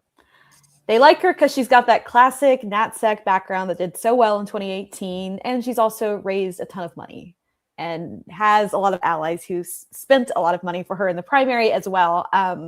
But yeah, I mean, I think she's had a pretty clear edge for a while and broke away from the rest of the pack. Initially, this looked more like a closer two-way race between her and Beth Davidson, a Rockland County legislator who was, arguing that she had the experience and the record that made her better equipped to take on Lawler, particularly in her relationships within the Jewish community, which of course swung towards Republicans in 2024. And so that ultimately wasn't enough for her. Conley had just quite a bit more money and, definitely a flashier biography. And, I think, presents a contrast with Lawler and the fact that, Lawler, before he was elected to Congress, was a political operative himself. And so she can kind of do the career politician knock on him more effectively. So, like y'all said, this is a must win for Democrats. This is one of the few seats that voted for Harris narrowly in 2024, actually. So Lawler is in a very difficult position. And Lawler wanted to run for governor until it was pretty clear Trump was going to make it impossible for him to be the Republican nominee, right? That is correct. Though I do still think, certainly I think he had a better shot at winning re-election to his House seat than winning the governor's race in New York this cycle, probably. And so I think he made the more pragmatic decision. On Earth 2, where Donald Trump wasn't dictating the Republican Party, Mike Lawler running the George Pataki playbook against Kathy Hochul is a very viable campaign, in my opinion. Yeah. Maybe he loses. Maybe he comes closer than expected and then runs 4 years later. Exactly. That kind of thing. Yeah. But even winning the primary would have been tough for him. That was the problem. Like Trump doesn't let slights go by. And Lawler's had to, in order to win, he had to distance himself from Trump. Certainly. Yes. And, he has tried to do that to a certain extent over his past 2 runs, and certainly, has demonstrated that he has some crossover appeal with Democratic voters. But, his previous 2 opponents were Mondaire Jones, former member of Congress, and then, of course, Sean Patrick Maloney, the sitting member who he ousted in 2022. And he was able to kind of paint them as too far left based on their voting records. And that was effective also in those political environments. But those were sitting members of Congress and you had a voting record to run against. This is going to be a little harder. It's a different test. Yeah, for sure. Yeah. He's not had to be on the receiving end. All right, let's go to the Elise Stefanik district. We're calling it that. That's obviously the district what a mess. He vacated. Because look, we know that Constantino is not everybody's comfort flavor when it comes to holding a swing district. This is no swing district. Does this invite Democratic targeting? Well, it's a question of whether or not, if Constantino wins the primary here, Robert Smolin has already secured ballot access for the general election because he has the Conservative Party line. Let me put a pin in that. New York, for those of you who don't follow New York politics carefully, they allow something called fusion voting. And so what it means is you can be the nominee of multiple parties. So your name might be on the ballot multiple times. And there is literally a party called the Conservative Party. There is a party called the Liberal Party. There is the Working Families Party. There are different, and so you can manufacture one. It's not, it is one of the few things that New York makes easy. They make voting hard, but they do make creating a political party easy. So that is why many of these candidates, that's why, in fact, that could be, it's very possible we have a rematch in a couple of these New York City primaries because candidates choose to keep going in the general if they think for some reason that there's a general election electorate, which is not, by the way, that's not the craziest notion, right? That we've seen campaigns develop like that before, and who knows what happens there. So tell us about what you just described there, Constantino on the Republican line, Smolin on the Conservative line. Yeah, so this is an interesting situation, even aside from the whole fusion voting factor, because of the fact that this is one of the rare instances where the Republican establishment did not get behind the Trump endorsed candidate. The New York State Republican Party, most of the county parties came in behind Robert Smolin, who's a member of the General Assembly and a veteran and had been running for this seat back when it was going to be vacant, back when Stefanik was going to be the UN ambassador years ago. And, at this point, I think Smolin's certainly the underdog. But there is a world in which if he decides not to drop out of the race, he could pull away some of the Republican vote in November. And that was what happened in this district actually in 2010, I believe, when the Democrat Bill Owens, who was running, was able to break through because the conservative vote the Republican vote was divided between the candidate on the conservative party line and on the Republican party line. So, I think otherwise this isn't a district that would be competitive. Most likely it's a seat that Trump won by over 20 points in 2024. But if you have a potential split Republican field, that creates an opening. All right. Aaron, I'm going to let you go. You got any wise words for us about Utah? And what to watch? We're going till 11 p.m. But what are you watching? Is it the Ben McAdams primary? Yeah, it looks like McAdams is probably coming back to Congress. That one's less interesting to me than the Celeste Malloy primary, who she only barely won her primary in 2024. And now she is in a seat that is largely new to her due to redistricting. And she is facing another challenge from Phil Lyman, who also ran against Spencer Cox, the governor, and has a real base of support among the more conservative voters in this district. So she could be another incumbent who ends up losing renomination tonight. We could have more than one. We're going to find out if we have more than the one that we have so far tonight, later tonight as well. We could have two in New York City before all is said and done. You know where to find more Aaron Covey. Go to the Cook Political Report with Amy Walter. If you can get if you can subscribe, do so. If you can get other people's money to subscribe, even better, right, Ms. Covey? Right? Absolutely. I always say a good newsletter loves OPM, other people's money, especially if you can do the bigger subscriptions. Aaron, always a pleasure. Thanks for having me on. You got it. Our next guest coming in, as you say, Mr. Skelly, good to have you back. I'm so glad that we got Adam to do this. Let's bring in Adam Carlson of Zenith Research, because Adam, we are counting on you to explain the New York City electorate in ways that I think nobody else can do as good of a job. You've been carving this electorate up.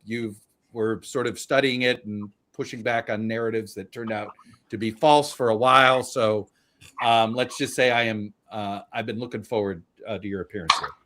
That is far too kind. And I will say I'm very flattered by that, but Michael Lang still is the king of New York City. And he's looking like he has. All right, but he's not here. You are. That's true. So I'll walk through. So where do you want to start? We can. Well, where do you want to? Let's see here. Let's start with our uncalled race. Let's go to the 13th. You want to take back over, Jeffrey? I just threw up my screen in there. Yeah, happily. Yeah, sorry about that. I'm back and should be back for good now. Excellent. So the 13th congressional district. Obviously, we have almost 90% of the vote in terms of our estimate, but and Daria Lisa Chevalier is about 3 percentage points ahead of Adriana Espaillat. So I think you'd probably rather be her. But yeah, Adam, please. Yeah. What do you see? What's left? Yeah, so all I can see, I don't know, Jeffrey, if you can see more granularly about where the vote's left. It looks like a lot more is left on the Manhattan side. Yes, which I think is good for Chevalier. Yeah, it's not callable, but we're getting awfully close, and which would be a Mamdani sweep. In the 7th, Claire Valdez is absolutely dominating. I mean, she won Brooklyn over the Brooklyn BP. Like that's a wipeout. And listen. Antonio Reynoso is like an institution here. He is, a reformer and, all these things, and broke like a lot of machine politics in Brooklyn. He is very, very progressive, and he got rocked he lost by like. Is this about Mamdani? I mean, is this that he's that popular in the base? NYC DSA? And about the DSA is flexing. Yeah. This is the most or one of the most left-wing districts in the entire country. I want to get to 13 in a second, but it's really important here because this was the one that he really got on day one. Claire Valdez was the only elected at his launch, and he bucked Nydia Velasquez, Wow. who backed Reynoso.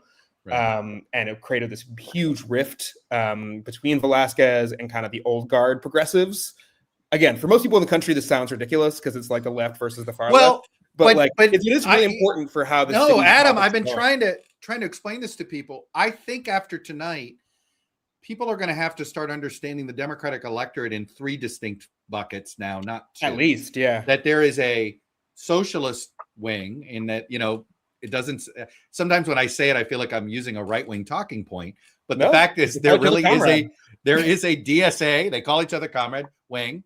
There is a progressive, not socialist wing. There it is. Will defeat Adriano Espaillat in the 13th congressional district. And yes, that's 3-0 for Mayor Mamdani in these 3 Democratic primaries where he endorsed. Yeah. Now, look, what happens in New York City can sometimes stay in New York City, but this is still a pretty impressive showing by Mr. Mamdani. So the key question here was last year a fluke and kind of running against a weak kind of encumbered person in Andrew Cuomo, and you have this that's a good word, encumbered. Yeah, I'm trying to be polite. It's like when Charlie Cook likes to call certain candidates exotic. Yeah, is what it's like, okay, sure. And Mamdani, was this moment in time, lightning in a bottle, or was this kind of the start of a movement? And I think we've gotten that answer tonight. Yeah. Yes, the 7th district is a big win for him, big signature win. Lander was always going to win in 10. 13 is a race that he got in late. Daria Liza would not have won probably without his endorsement, but clearly was viable enough in polling to have him jump in and really have the cavalry come in at the last second. And it was enough. And this is a truly just completely alters everything we know about New York City politics. And I'm not exaggerating. Okay, say it. Is the chairman of the Congressional Hispanic Caucus, the first formerly undocumented member of Congress. He is, had a little mini machine up in, Upper Manhattan and the Bronx, and a lot of acolytes. And this is a PhD student running a first-time candidate with a very checkered, past on social media, very left-wing, even by woke one standards that she sticks by.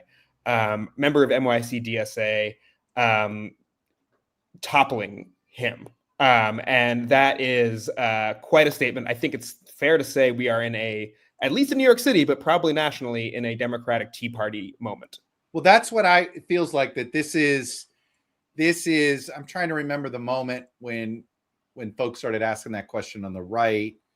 I guess you could say it's when Dick Lugar lost, right? His primary, perhaps. That was a big moment. Yep. When you realize something's happening here that's different, and this is changing. The doubt I have about this is, does this leave the 5 boroughs? Yeah, and that's a really interesting question. And we've had kind of mixed results so far. Progressives have notched some really impressive wins, including Bernie back. But you would look, but Illinois, they're all split. For every progressive win, there's a progressive loss, right? And I think in the previous years, and I think we're heading to the season finale of that in Michigan Senate race, where you have three very distinct candidates and 3 very distinct lanes, almost comically so. Where on almost every issue you have Haley Stevens kind of being more incrementalist, moderate, establishment coded, embracing the AIPAC mantle. I just released a poll there recently that showed us essentially, Abdul actually had a slightly larger lead, although within the margin of error, which was the first poll to show that. McMorrow kind of in the middle on almost everything, like overhauling ICE, not abolishing it, not fully doing arms embargo in Israel, things like that. And then you have Abdul Al-Sayed, who's running as an unapologetic left progressive in a swing state.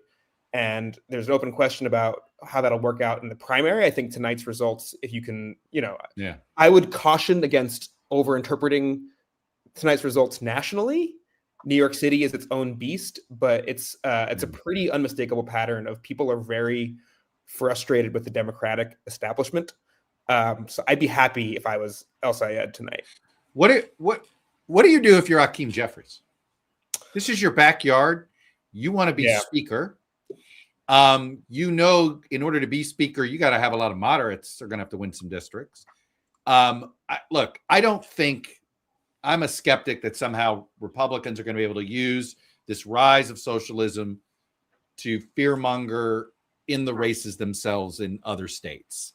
It's hard for people to make, they couldn't even weaponize Mamdani against Mikey Sherrill. And that was just across the river. But governing, that's a different story. Yes, he's going to have, and it's interesting because we're in a situation where the socialists in office are going to expand from like 2 to at least 4 or 5, possibly more. And you have more people who are kind of on the left, the squad. This is the Freedom Caucus to the left, right? Especially With the Freedom Caucus, right? Yeah. And Jeffries, and unless it's like a complete blowout and Democrats win a very comfortable majority, Hakeem Jeffries will have to answer to these people to pass legislation because Republicans are not going to help him pass anything, even like the Brian Fitzpatricks of the world. He'll have to get to even become speaker. He's going to have to, exactly. And I think they could really gain a lot of concessions from him. And you're almost at a point where this is probably some 4D chess, but like if you're these far left kind of incoming members of Congress, you almost want a narrower Democratic majority because you hold more influence and sway over leadership rather than if it's like a 235 to 200, something like that. Right. They don't really need you to pass anything. And look, a lot of these people, Claire Valdez and Daria Liza, Vila Chevalier, did not commit to backing Hakeem Jeffries for speaker. Others have. That was amazing. Yeah. Because Schumer is really the boogeyman, generally speaking. Most of the Democratic caucus is very aligned behind Hakeem Jeffries. He'll probably become speaker, but he might be a weak speaker. And I think it speaks to the fact that this is happening, to your point, in his backyard. He has really no sway left in a lot of New York City. Look at what happened. I have laid the blame of Cuomo on Schumer and Jeffries. Yeah. They looked the other way as that disaster was being built and that Titanic was being launched. It was obvious, like, what are you doing? You're allowing your brand to be hijacked by Cuomo. You're looking the other way, pretending it isn't as bad as it is. And then look what happened. I mean, it just so I mean, I would say Jeffries and Schumer, by looking the other way, and Cuomo, they put themselves in this box. Yeah, and I think that I agree with you. I think in this particular cycle, it's going to be very hard. They're going to try and put Daria Liza in ads, and no deportations ever. Do you think it could translate to the Hudson Valley? Sure, I could see Mike Lawler, right? But he's going to face Kate Conley, who's the one he was most afraid of. And if I'm Kate Conley, I am pulling a Tom Squazzi or Laura Gillen, and I'm distancing myself. You're just going hard against like in that. That's not my party, whatever. And I think that's probably the best case for everybody.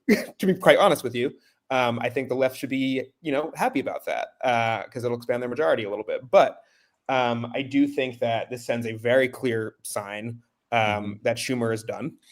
In 2028, I think that he's not going to run again. He's not going to run again. I don't want to do that. Look, Dan Goldman's 37% is probably the high watermark that Schumer could get in New York City in a Democratic primary, right? Yeah. And I do wonder, I don't think he would have lost. I would have loved to have seen what Chi Osei would have gotten against Hakeem Jeffries in this primary if he was endorsed by NYC-DSA and was allowed to run. I would not be surprised if he hit, and it's a very unfavorable district for NYC-DSA. One of the things that they, and we'll see how the results shake out in the 13th, but the big question mark for them is how do you attract Black voters? Older Black voters are very skeptical of socialism and the far left, and Hakeem Jeffries has a lot of like ethnic white folks and older Black voters in this district, but I bet she could have gotten about 40 and really made Hakeem sweat a little bit. And if he's not careful, he could be challenged in 2028 or 2030. NYC-DSA is going to be feeling themselves and are not going to be afraid to take big swings in future cycles because this is their moment. It's interesting. We got a lot of big DSA fans in the chat, and they think that some of us are underplaying what they've done nationally, and they've had some. Look, they're going to have the mayor of Washington D.C. is going to be a DSAer.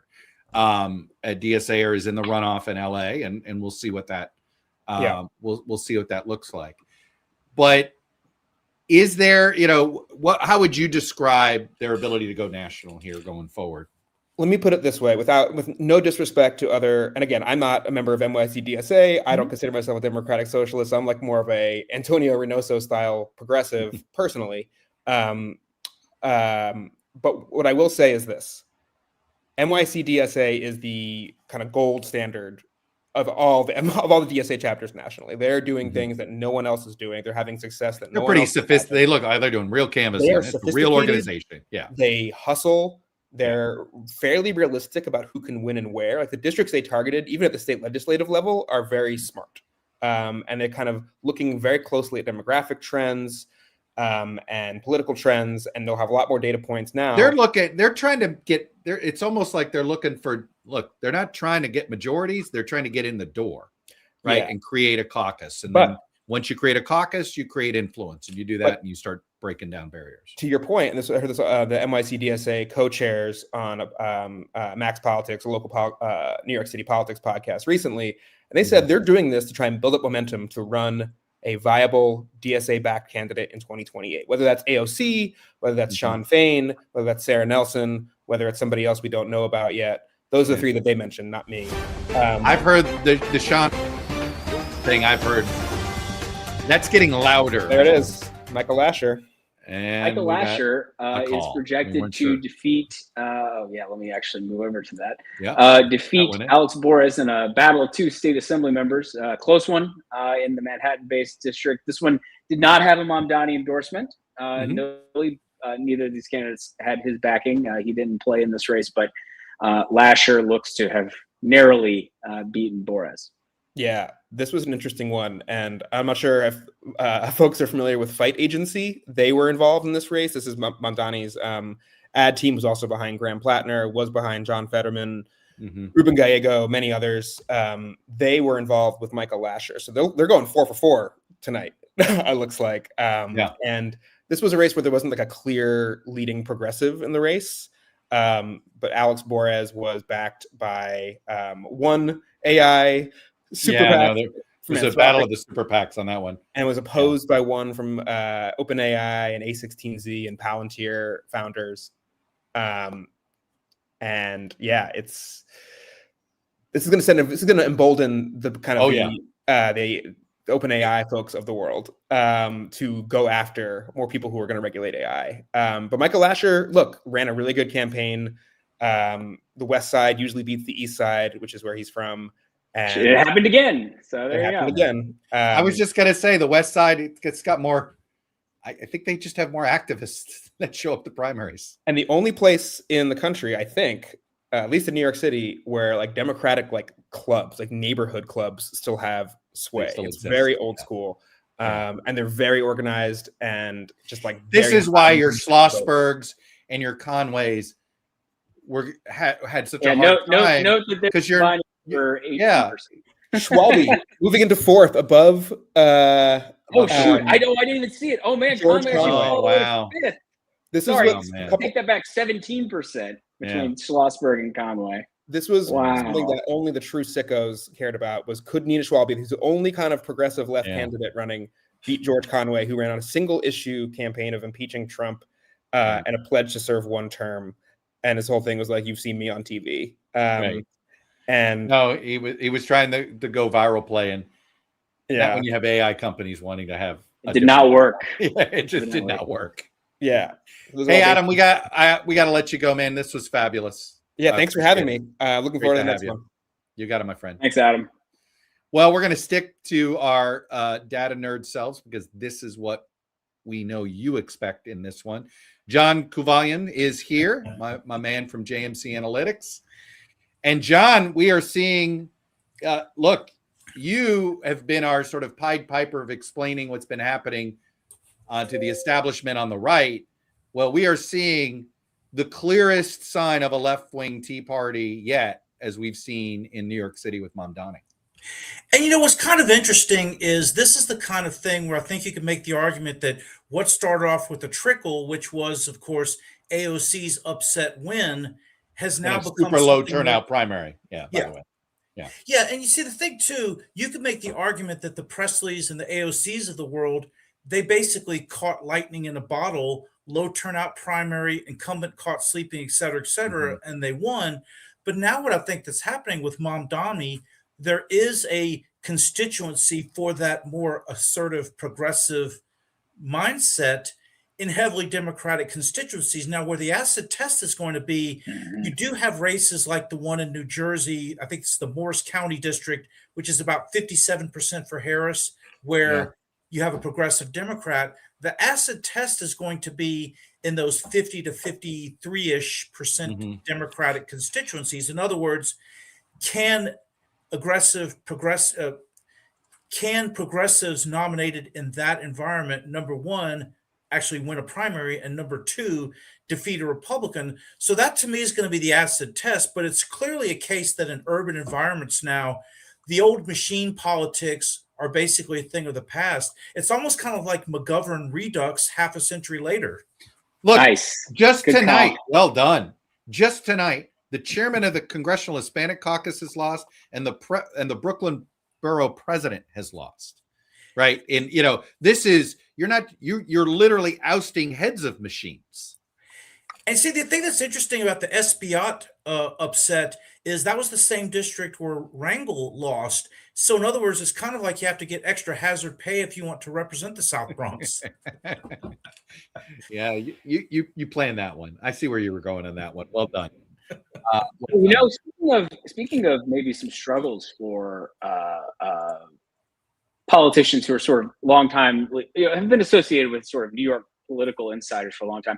Grace Ming has won renomination, but she's sub 60%, and that's always especially in a two-way race, an interesting marker for an incumbent and potential weakness for an incumbent. And this was one that was this was not a race where people expected Ming to lose, but I think people were a little curious if Chuck Park would get anywhere. And I think it's, this is one where it's like, well, maybe in the future there'll be something here, perhaps. Yeah, definitely. It's what I would describe as a weed and seed kind of operation, which is if you have a challenger who can post a respectable showing, then that certainly kind of is a signal for opportunity once we get to 2028. That is, if Ming doesn't retire before then. And by the way, it wasn't just New York where I was seeing this. One race that caught my attention across the country was Doris Matsui having issues in her Sacramento-based seat. Right. In other words, Democratic primary voters are starting to get similarly restless, where it's not so much the politics per se as I would say stylistic, which is you have an angry Democratic constituency and an incumbent who's just been reelected over and over again is not going to cut it anymore. Look, my mother let me know the other day, I'm not voting for any incumbents. I don't care whether I've met them or not. I'm done. She wants to be she's one of those angry voters. She's frustrated. And, this has been this is why I think it's been really hard for sitting members of Congress to win these gubernatorial primaries. Because I think that, the worst, if you're going to be an incumbent, the worst for incumbent to be is a member of Congress, I think. And I would argue that a painful reality check for these people who are trying to get promotions, as it were, to the Senate, the governorship, or whatever, is voters aren't giving you a bonus anymore for that previous service. It's almost the other way around. Right? Yeah. You're getting it to demerit. And with this new kind of aggressiveness coming from the left side of the Democratic electorate, that also means if you have a viable challenger with a good fundraising base, then it's an entirely different ball game than just, we'll just promote you and, you can go jump from state rep to state senate to Congress, et cetera, et cetera. So in 2014 and in 2016, it's sort of at these peak periods where the Tea Party essentially, or the outsider wing of the GOP, was defeating the establishment wing. There was a lot of Democrats smoking their hopium that there was going to be this center-right voter that they could win over. Right. And it turned out that no, people don't leave their party as easily as you think. Now, I have a feeling Republicans are going to start smoking similar hopium and think that there is a center-left voter that the Dan Goldmans of the world, right, aren't going to be comfortable staying in the Democratic Party. As somebody who's got experience, advising clients on the right that sort of either believe this or didn't believe this, what's fantasy here and what's vulnerable here if you were to give advice to your Hakeem Jeffries of the world? Again, I know you advise more on the right than the left, but put on my blue I think hat. this is I do have the blue shirt tonight. I think this is a disaster for Jeffries, not politically now, but to govern, and then of course what could come in 28. But how real is this insurgency, and how much should you fear general elections? In theory, it's real, but the next step is once you get elected, if the leadership is smart, they end up co-opting these insurgents. And a perfect example of that was in Nancy Pelosi's case. She's been around for decades, but what's kind of interesting is even though she obviously had issues with the AOCs of the world, she also took time to, I guess, absorb, for lack of a better term, the Presleys and the Ilhan Omars of the world. So it's not so cut and dried as an insurgent comes in and they automatically are trouble for the leadership. It's really more of an issue of, number one, does that insurgent have prior political experience? And number two, is leadership willing to recognize that, hey, the fulcrum of the party has changed. I better get out ahead of this train instead of, doing rear guard defenses. That's actually a very good point. I think it's worth noting that someone like, Claire Valdez is an elected member, whereas Chevalier isn't. And so how they behave once they get to Congress could differ a bit in terms of whether they're willing to cut deals. Or do they stay being an activist? Yeah, right. Exactly. I always say, stay activist. Do you stay activist, or do you start to care about constituents? Right. See, one thing I think that's interesting towards your point is how once AOC went into Congress, she had a personnel change. And you'll notice how the tonality of her approach has changed entirely relative to when she first got elected, when she was doing demonstrations outside of Nancy Pelosi's office, which is, a serious breach of protocol there. And so that's what I think is key, in addition to not just the experience of the incoming freshman, but who is picked as the chief of staff and that inner core. In other words, are we talking about people with political experience or pure outsiders who don't get the vibes of Washington, D.C. at all?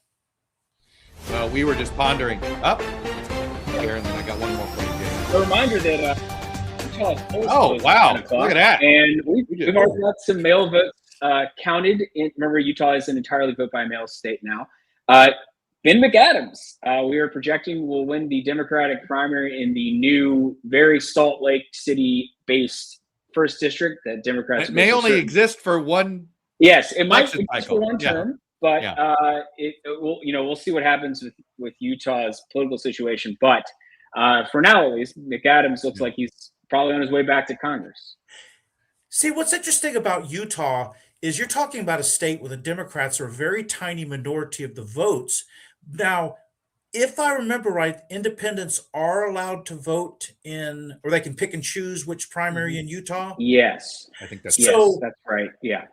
The reason that distinction is important is when independents are roughly 3 times the membership of the Democrats in Utah, probably more like 2-to-1 in a district like this that's a Democratic vote sink. Really, they provide the more moderating fulcrum for Democratic politics out west. Right. And given that you have a brand new district, you really haven't had a chance, in my opinion, for progressives to establish a base, as opposed to, say, more established areas in California, New York, where they're tired of the machine politics. Right. Yeah, it's worth noting. I wanted to clarify this. Democrats in Utah allow independents, or people who aren't registered with the Democratic Party, who aren't Republicans, to vote in their primaries, but not the Republicans. They have closed primaries in Utah. Yeah. So you're basically talking about a purist 50% electorate on the Republican side, whereas the Democrats can take that 11 plus 38 or 39. Before we let you go, John, once again, your poll seemed to have an impact on a Trump endorsement. It was your poll that came out, a JMC Analytics special, that had Mr. Wilson up I think, pretty close to the margin he ended up winning by. Yes. That suddenly got Donald Trump to decide, oh, this is going to be one of my co-endorsement situations, which we all know what that means. How did Trump get? Trump never should have gotten sucked into Evitt as it is. Yeah. Was he just doing a favor for McMaster?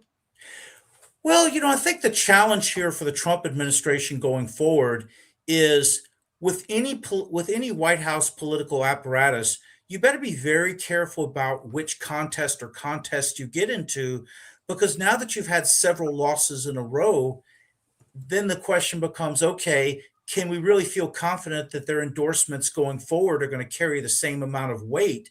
So I think, if anything, this is kind of like a chance for them to be more careful, or I guess they would be advised to be more careful as to who they give these endorsements to, because you can't afford to rack up too many of these losses, because all of a sudden people aren't going to fear not being endorsed. Well, I thought it was interesting that they finally got around to endorsing John James, who's in Michigan, who's running for governor, whose primary has suddenly gotten pretty competitive because Perry Johnson's been throwing a bunch of, who self-funded a presidential campaign and actually got I think a couple of percentage points in Iowa, and then has been in the 20s in polling in Michigan. And see, the funny thing about Michigan, when you talk about, my polls tend to be kind of like upsetting the apple cart. I guess that's the theme of 26. Yeah. I had polled Michigan's Republican primary several months ago, and lo and behold, Perry Johnson was in a very competitive situation against John James. So that's going to be another interesting race to watch, because with it being an open primary, the question then becomes, where do those independents go? Yeah. Hey, very quickly, you're in Louisiana. I saw a poll, Letlow Fleming, 4 points. Is this going to be could Trump have to co-endorse on this one? And the interesting thing about it is, with the election coming so close, that's certainly going to scramble the calculus, and I'm sure some other pollsters are going to want to jump in and poll our race now. So, as I would like to say, stay tuned for Saturday night. I bet you would. John, it's always a pleasure, my friend. My pleasure. All right. Kuvalian, JMC Analytics. Man, I have to say, apparently, when you see his numbers, take it to the bank, right? Oh, yeah. I mean, for sure. He's done a really good job of sort of nailing the prevailing wins in Republican primaries. I think we're ready to bring in. Let's bring in Jacob. Jacob Rubastian from Inside Elections to talk about some House stuff. Jacob, we spent a good half an hour about the rise of Mamdani as a machine. Do we officially have a Mamdani machine? Let's see everyone win re-election first, but absolutely, this is a incredibly strong show of force from Mamdani. The guy is 6 months into his first term as mayor, a term that nobody thought, even Zoran Mamdani didn't think that he was going to be mayor probably until about a year and change ago. And now he has managed to topple 2 incumbents and, shepherd another one of his allies to victory at the congressional level. He's winning in down ballot races as well. He is amassing himself a fair amount of political power. And, we haven't seen the last of what that will look like. This is just the beginning of the Mamdani era in New York City politics. Hey, Jacob, it's obviously New York is actually, before I ask you about Utah, what do you think about the 17th district? We're talking a lot about Mamdani, but, Democrats still have, if they're going to, if Democrats are still going to get what they want in this upcoming election, that involves having to actually win the House. And clearly the 17th district is going to be a close one, or at least is one that should be competitive. Mike Lawler's run ahead of President Trump in 2024, is clearly formidable. But Democrats have picked Kate Conley to take him on in this contest. Yeah, and this is a big win from Kate Conley. polling in this race earlier showed it closer between her and Beth Davidson. Davidson is a Rockland County legislator. She has deep political ties in the district. Conley never lived in the district before, and was running as an outsider, running on her military background. So this is a big win for her. The other thing to note here, of course, is that Republicans tried to block Conley from winning the nomination. They ran their pop-up super PAC play, as they've run to mixed less in a bunch of other districts, and they spent quite a bit of money here. Conley hit back against that. Beth Davidson got herself in a little bit of trouble because the language that the Republicans were using to talk about Conley was almost verbatim lifted from Beth Davidson's red box. So it was information and messaging that she had put out into the world in the hopes that her allies would come in and help her out. And it wasn't her allies. In fact, it was a Republican super PAC. But we're on to the general election now. And this is one that Democrats probably have to win to take back the majority at this point. It's one of just 3 seats that Vice President Kamala Harris would have carried at the top of the ticket, but a Republican won in a House race in 2024. And so if they can't beat Mike Lawler, I'm not sure who they are beating. Right. Yeah. It's interesting with law. I'm skeptical that it is hard to weaponize the nomination of somebody in another district. Yeah. And, I brought this up a few times. Republicans couldn't figure out how to use Mamdani against Mikey Sherrill just across the river. So I'm skeptical that it's that somehow the rise of the socialists in New York City can be used to defeat Democrats in other areas. But it might work in the Hudson Valley. Look, I don't know. I mean, if it's going to, maybe, right? I mean, that would be the one. It's more likely to work out on Long Island than in the Hudson, but right? I think there's a hierarchy here in terms of the New York suburbs. I'm not sure necessarily that it's going to be effective for anyone who tries to run that playbook for a couple of reasons. The first one is that Trump went out of his way to neuter that playbook a couple months ago when he brought Mamdani into the White House and showered him with praise effectively and gave him a little bit of a shield from what probably were going to be a lot more pointed Republican attacks. The second thing is, at the moment, Mamdani seems popular, right? He hasn't faced a kind of big defining challenge. The Knicks parade. That's been the big challenge, right? I mean, he's got that, but that's the kind of thing that not to be too flip about it, but the vibes are good, right? He's had a good week when if you go back and go from parade forward. It's been Mamdani has become, how New York City mayors are usually larger than your average mayor. Obviously, they're, I could argue they're usually the second most well-known politician in America behind the president. And I think Mamdani has, if he wasn't that before, he is now. Yeah. He has reached the Giuliani status, the Bloomberg status, right? Yeah. I mean, look, again, we're 6 months into the term and those are some big names, but he's certainly on his path there. And I think that if Republicans want to use him as a boogeyman, he's got to be scary first. And he's done a very good job of not being as scary as Republicans want him to be.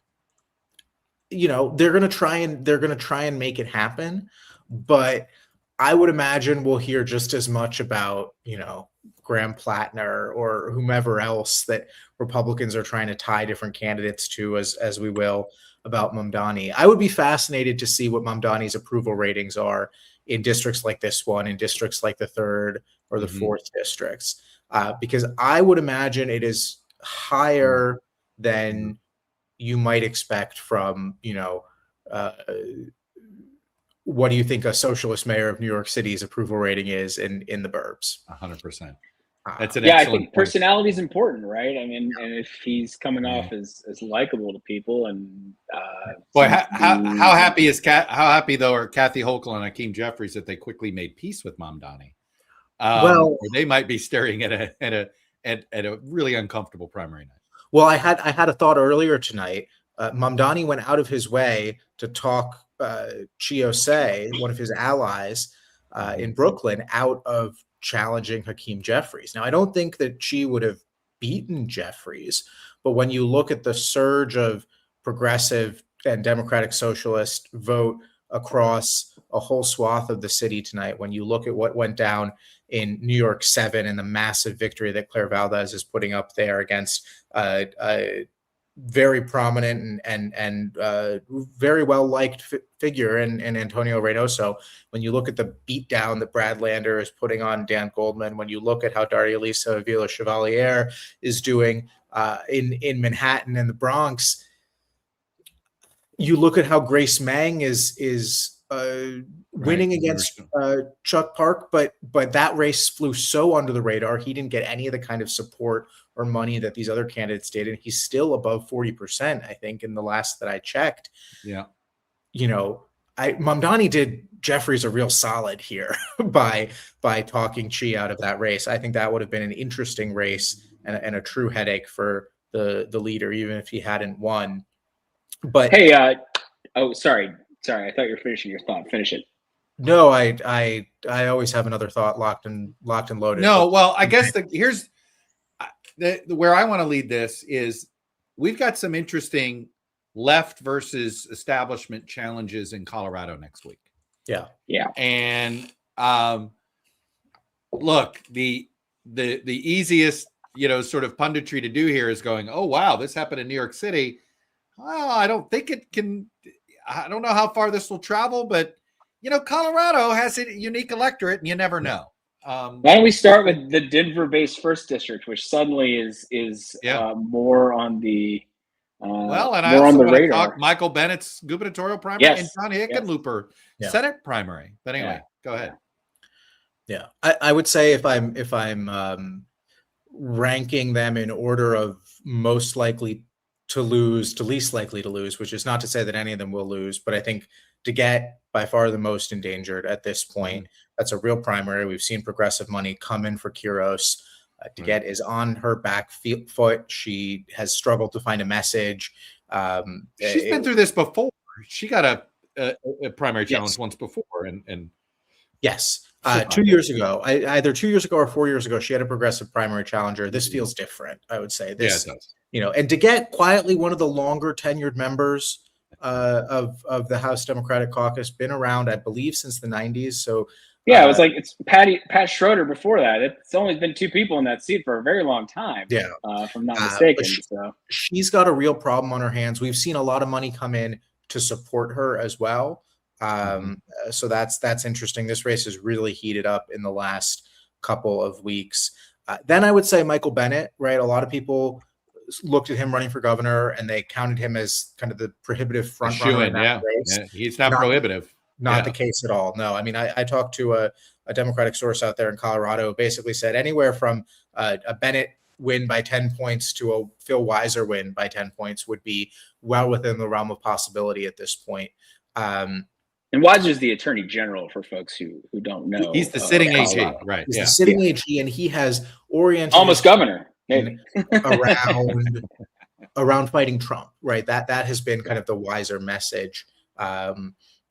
And I think that and it's put Bennett on the defensive a little bit. Like, how come you guys haven't done more? Type of mind. Exactly. Why are you leaving the Senate when we need to be fighting Trump, et cetera, et cetera? Yeah. Look, it makes Amy Klobuchar look a lot stronger that she's been able to really just bulldoze her way to the Minnesota gubernatorial nomination. Chuck. Well, you had a Democratic Party up there that was desperate. I mean, can you imagine what this cycle looks like if Tim Walz is running for re-election in Minnesota? We are talking about a Michelle Tafoya Senate race. Okay, that's much more competitive. I still think it could be sneaking competitive if it's Flanagan, not Craig. But Klobuchar Klobuchar saved the Minnesota Democratic Party. Yeah, no, she is the exception to the emerging rule that we've seen over this cycle that members of Congress who are seeking promotions or new offices are struggling across the board. Exception that proves the rule, perhaps. Yeah. What about Hickenlooper? I haven't bought this, but at the convention, the challenger basically forced her way on the ballot. Yeah, I mean, I'm it's always a very liberal convention. Yeah, And it's always a very liberal convention. Yeah, super lefty. Yeah. Reading into conventions is like a dangerous game. I would on both say sides. Yeah, she. That's why I put Hickenlooper at the bottom of the list there. I think Gonzalez, she's a credible challenger, but I think that she's got the furthest distance to go and she has the fewest resources to do it. Let me get you out of here on this, Jacob, which is, if you're the DSA, you're feeling really good tonight, and you think, and Colorado, if Colorado, if it's going to play outside of New York, Colorado's a place for it to play. I assume it's too early to read anything to it if their candidates come up short in Colorado. Yeah, I mean, what we've seen so far is that on the coasts, DSA, more progressive Democrats can be very successful. We've seen it in New York. We've seen it in Boston. We just saw it in DC a couple weeks ago. We've seen it in Seattle. We've seen it kind of with more mixed results back and forth, San Francisco, Los Angeles, places like that. They're almost, you could argue San Francisco already went through this, and they're either further ahead in the future or further behind. Yeah. I'm not sure which. Yeah, I don't think that it puts a tremendous damper on the DSA momentum if they fail to win a congressional district in Colorado that they weren't seriously threatening to win until a month and a half ago. Okay, but a win out there. Yes. I mean, talk about supercharging tonight. That's big, right? Especially back-to-back weeks, because then that creates the illusion of momentum. Yeah, and when we have gotten to kind of with Diana to get an uncontroversial, well-established, well-liked, progressive, Medicare for all, Green New Deal. This is not Elliot Engel, Joe Crawley, who had lost touch with their district. This is not kind of Dan Goldman, who found himself on the wrong side of the defining issue of this primary. This is just this is something more kind of fundamental in terms of the generational and the ideological contrast that's driving a result like this. And so you combine that with the fact that it's in the middle of the country. It's not, it's in a big city, but it's not New York. It's not LA. It's not San Francisco or Seattle. It's a different kind of big city. And look, I think that this is, if every Democrat who still has a primary yet to come has not put in a call to their pollster, put in a call to their chief of staff and their campaign team and said, we got to figure this out, then they need to start doing so, because this is AOC beating Joe Crawley on steroids at this point. Yeah. I don't think we've seen the end of it either this cycle or we'll see. Or Dave Bratt beating Eric Cantor. It was not a one-off, right? There was something happening there, and there's something happening here. Yeah. Jacob Rubashkin, Inside Elections.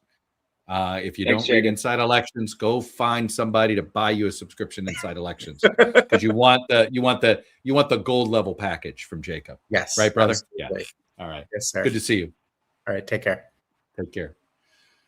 All right, Mr. Skelly. I think we said we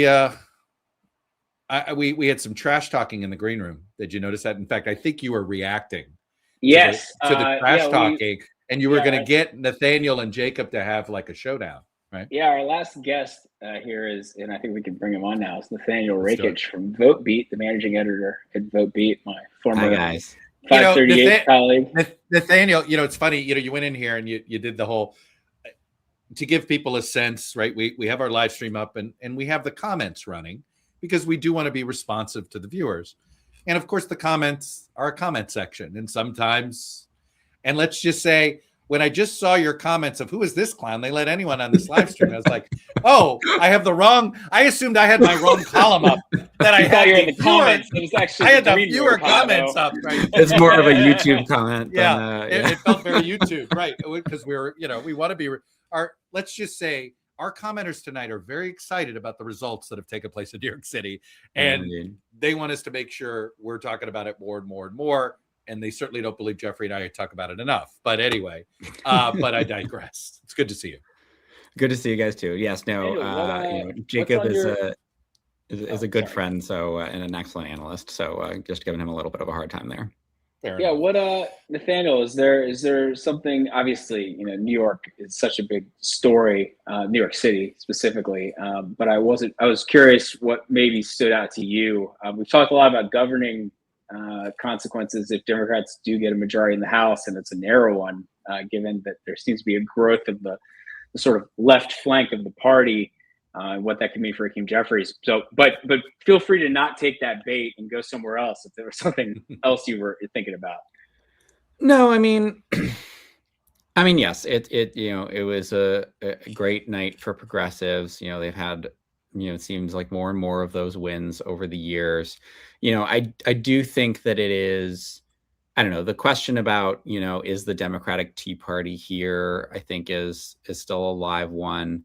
I think, in 2010, I think we might be at the point where we're kind of in an analogous situation to 2010, because I think that even in 2010, the Republican Tea Party wins were still kind of the exception rather than the rule. And I think that that's where you have to kind of pump the brakes a little bit, right? When you look at, the I think there are going to be people who are going to rush to make an equivalence between, Trumpism and Trump populism taking over the Republican Party and progressivism taking over the Democratic Party. And those two are just not on the same level, right? The Democratic establishment is still much, much stronger in Democratic primaries than the Republican establishment, such as it is anymore. Now the establishment of the Republican Party is Trump, right? But kind of that old guard Republicanism, when they win primaries, it's like a new story, right? That has become rare.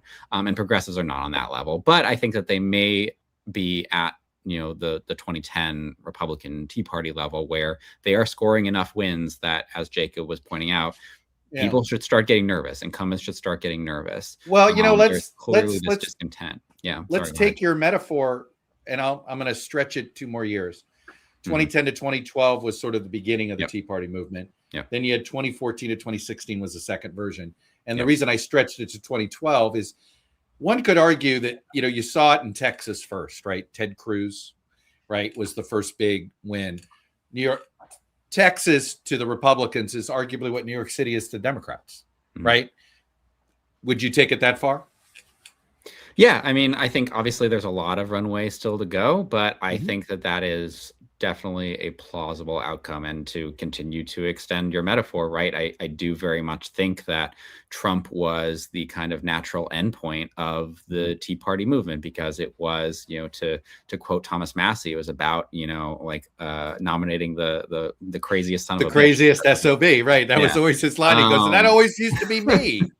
Right. And so, that is a future that I could see happening to the Democratic Party, but nothing is written, right? I do think that Democrats have kind of an inherent natural tendency to be more pro-establishment than Republicans do, because they are more educated. Well, they're rule followers. I've always said they all went to law school, and right. And you're taught, right? They come in. It's why the Democrats are a little bit more institutionalist. They're like, no, we have all these rules. I had a whole education on rules, right? Like, I've always thought that versus the base of the Republican Tea Party was like small business guys. Well, guess what? A business guy wants to make their business succeed, whatever it takes, and justifies the means, right? So you're right, and that the thing that holds back, that holds back the socialist surge, that couldn't hold back the Tea Party surge. I don't know. Yeah, I don't know. It is going to be interesting. In terms of governing consequences, I also think that, progressives have so far not caused as much of a problem for their leadership as certainly the Tea Party has and did for Republicans. But I guess TBD if the kind of the caucus gets big enough. I don't know. It's interesting. It's an interesting night. But no, we can Jeffrey. Let's we want to talk about something else. We want to talk about Utah. You want to talk about Maryland? Where are we going next? Yeah, we can talk about Utah briefly. We haven't really given it too much tonight, but it does look like they're not going to be any particular upsets. It looks like Ben McAdams, former congressman, is going to become a congressman once again, at least for one term. We'll see. We'll see if the district survives. If the beyond district that. survives, right? Yeah, a term. And then, you know, and I'll point out, right, Ben McAdams, pretty moderate guy, right? You know, he probably won this based on name recognition, but like Nate Bluin, I'm sorry, Nate, I don't know how to pronounce your name. Also, another Nate in politics, really, it's been done. But like, you know, he was a more progressive option, and he obviously is not doing so hot tonight. So, you know, the Democratic Party contains multitudes, but yes, continue. Yeah, so that's, you know, that's one race. Interestingly, the closer of the two, so I had my eye on Celeste Malloy, who is always, I mean, she barely won renomination in 2024 after first winning, but she's actually comfortably leading. Yeah, what is this? I was very thrown off because I anticipated this being like Phil Lyman won like 14% as a write-in among, you know, a conservative write-in. Only held Spencer Cox like a 55-45 primary win in the 2024 gubernatorial primary. So I was like, oh, Lyman's like the toughest opponent Malloy's ever faced. And here she is like winning by the most she's ever won. So I was a little surprised by that. Yeah, no, same. And obviously the district has been redrawn. A fair amount of it is new to her. Her district used to be basically the western side of the state, right? So that lower, like the southwest quadrant there where like St. George and stuff is, you know, that is her kind of home turf. But all that eastern stuff is new. And so, you know, but doesn't seem to be hurting her. But I think what Lyman represented actually like the kind of okay. I didn't know where he was from. Yeah. So that's also interesting to me. Now, maybe that means that Lyman's totals will improve a bit as we get some more of the vote here, but we've already projected the race for a reason. You know, there's not enough out there for him to win. Exactly. And the population centers, right? Like Provo and like I think to a lesser extent, like, you know, the St. George area. Those have kind of weighed in. But yeah, I think what you were going to say is that exactly like, you know, I assumed that Blake Moore was in better shape than Malloy was, but he's the one who's actually, you know, he it looks like I projected that one too, but you know, 58% is not a great performance for an incumbent. Hey, I'm curious. Sub 60 is the number. You know, one of the things that I've noticed in Utah over the last 2 years is I think the elected Republicans are less Trumpy than the voters. And the voters are starting to, are you guys seeing that? Say where, you know, that I think Spencer Cox and John Curtis are just going to see a growing more Trump opposition pop up in Utah. Yeah, I think it does seem like the voters, obviously in Utah, who were initially very skeptical to Trump. Obviously, in 2016, there was the whole Evan McMullin thing, and you know, they were able to park their vote on him as a protest in the general election. But yeah, it does seem like the voters have kind of finally come around in a way that, you know, maybe the kind of the Mormon vote took a slower path along the they were more slowly walked the path that like evangelical voters walked before them, which was basically, you know, evangelicals initially were certainly no fans of Trump, you know, this, you know, divorced, you know, New Yorker, but you know, he ended up giving them the wins that they wanted, and perhaps the Mormon vote is coming around as well. But that said, I am also kind of a believer in Bluetah, right? If we're talking about like long term, you know, 2040 or something like that. What, like because of the college? Because if you assume everything divides by education, let me ask you it this way, Nathaniel: which state goes blue first, Kansas or Utah? Oh, Kansas is another one of my I'm obsessed with Bluetah and Belanzas. I agree. Boy, Bluetah feels like you're a decade away. Kansas feels like investment could flip it sooner. Yeah, I don't know. They're closer in Kansas, but the unique demographics of Utah, right? There's no state quite like it. And I think that makes it kind of like higher variance in either direction, right? But I think that like if Democrats decide they really want to make a play for, you know, Mormon voters, I don't know. I feel like it could shift quickly like it did in 2016. But you're right. I think you have identified two of my sleeper picks for like the question, of course, though, is does the socialism label make that harder in places like Kansas and Utah? Well, That's an interesting question, right? Because, now we're going way back, and I know Jeffrey will join me on this tangent, but Plains populism has been a thing, right? Like that, in a way that I think the socialist label really hurts you in a place like Florida. I wonder how much it hurts you in a place like Kansas or Utah. Like, you're right. The prairie populism. Yeah. There's some of that, I think, still in the DNA of those states. Well, and some of my free market conservative friends would say that the entire farm economy is a socialist economy. With the farm bill, and all the payments. Well, I do think it is worth noting that if you compare the margin in Utah, the 2024 presidential election, I brought it up here.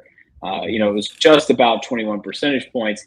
But if you compare that to the country as a whole, it was like the least right Utah has been compared to the rest of the country in a very long time. I think you might have to go back to maybe 92 with some weirdness with Ross Perot or something, but with the large third party vote in places like Utah. But I think the point is that Utah has been shifting in notable ways that clearly, and Mike Lee obviously had a reasonably close race in 2022 as a Trumpier Republican in the U.S. Senate. So it is interesting for what's been going on in Utah, and a lot of places for a Democratic Party in a red state. And you think about urban conglomerations being the places where they grow out of, and suburbs. They do have that in a place like Salt Lake, in a way where in Kansas, talking about it, they have the suburbs of Kansas City, but they don't have Kansas City proper. And so that's I think an interesting. Like that to me would make Utah Kansas City, Kansas. Let's not. But you do. Well, I was just going to say. Well, but it's actually, I think, is the secret sauce to Kansas is the Kansas City suburbs, because you have Topeka and Wichita, which are your two large markets. You have the college towns, which are only growing. Lawrence and Manhattan, You can see where you have put it this way, Kansas could look like Iowa pretty soon. And then from there, the question is, does it take the next jump? And I mean, of course, the flip side of all of this is that Republicans, if Democrats make gains in places like this, and Republicans are even more secure in a place like Florida, perhaps, or maybe one of the Midwest states that's currently competitive gets less competitive. And that's the thing, right? Is that it's well, but that's the point. Don't the Democrats have to find new states? They're running the Senate. I mean, by 2032, they're out of swing states that can get it. They're running out of Midwestern swing states. And you're moving to the right for the median state. Sorry, the state that would flip the country based on the 2024 presidential vote would be Georgia, based on the current in the 2032 election, based on the numbers from 2024, because of the shifts in reapportionment, because of where red states will gain. Right. So if they don't put Florida or Texas in play, they have to go get a couple other states in play. Right. They got to figure out how to put a Kansas or get Iowa back in play, or even put a Mississippi in play. They just need more numbers on the board. Yeah. Although I do think, it's possible to overthink this. Like Florida and Texas would be by far their best option, right? Because of how and we know close, and because they're so big. And they're both transient populations where, as much as you think, oh, that's a large state, it's hard to flip. There's, being a Floridian, I always say every cycle there were 500,000 new voters. Yeah.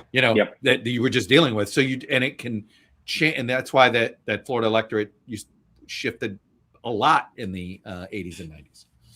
Yeah. But headline tonight for you, Nathaniel, the Mamdani machine has roared to life. Yeah, Zoran Mamdani, 100% record in congressional primaries. That's better even than Donald Trump. Yeah, I think.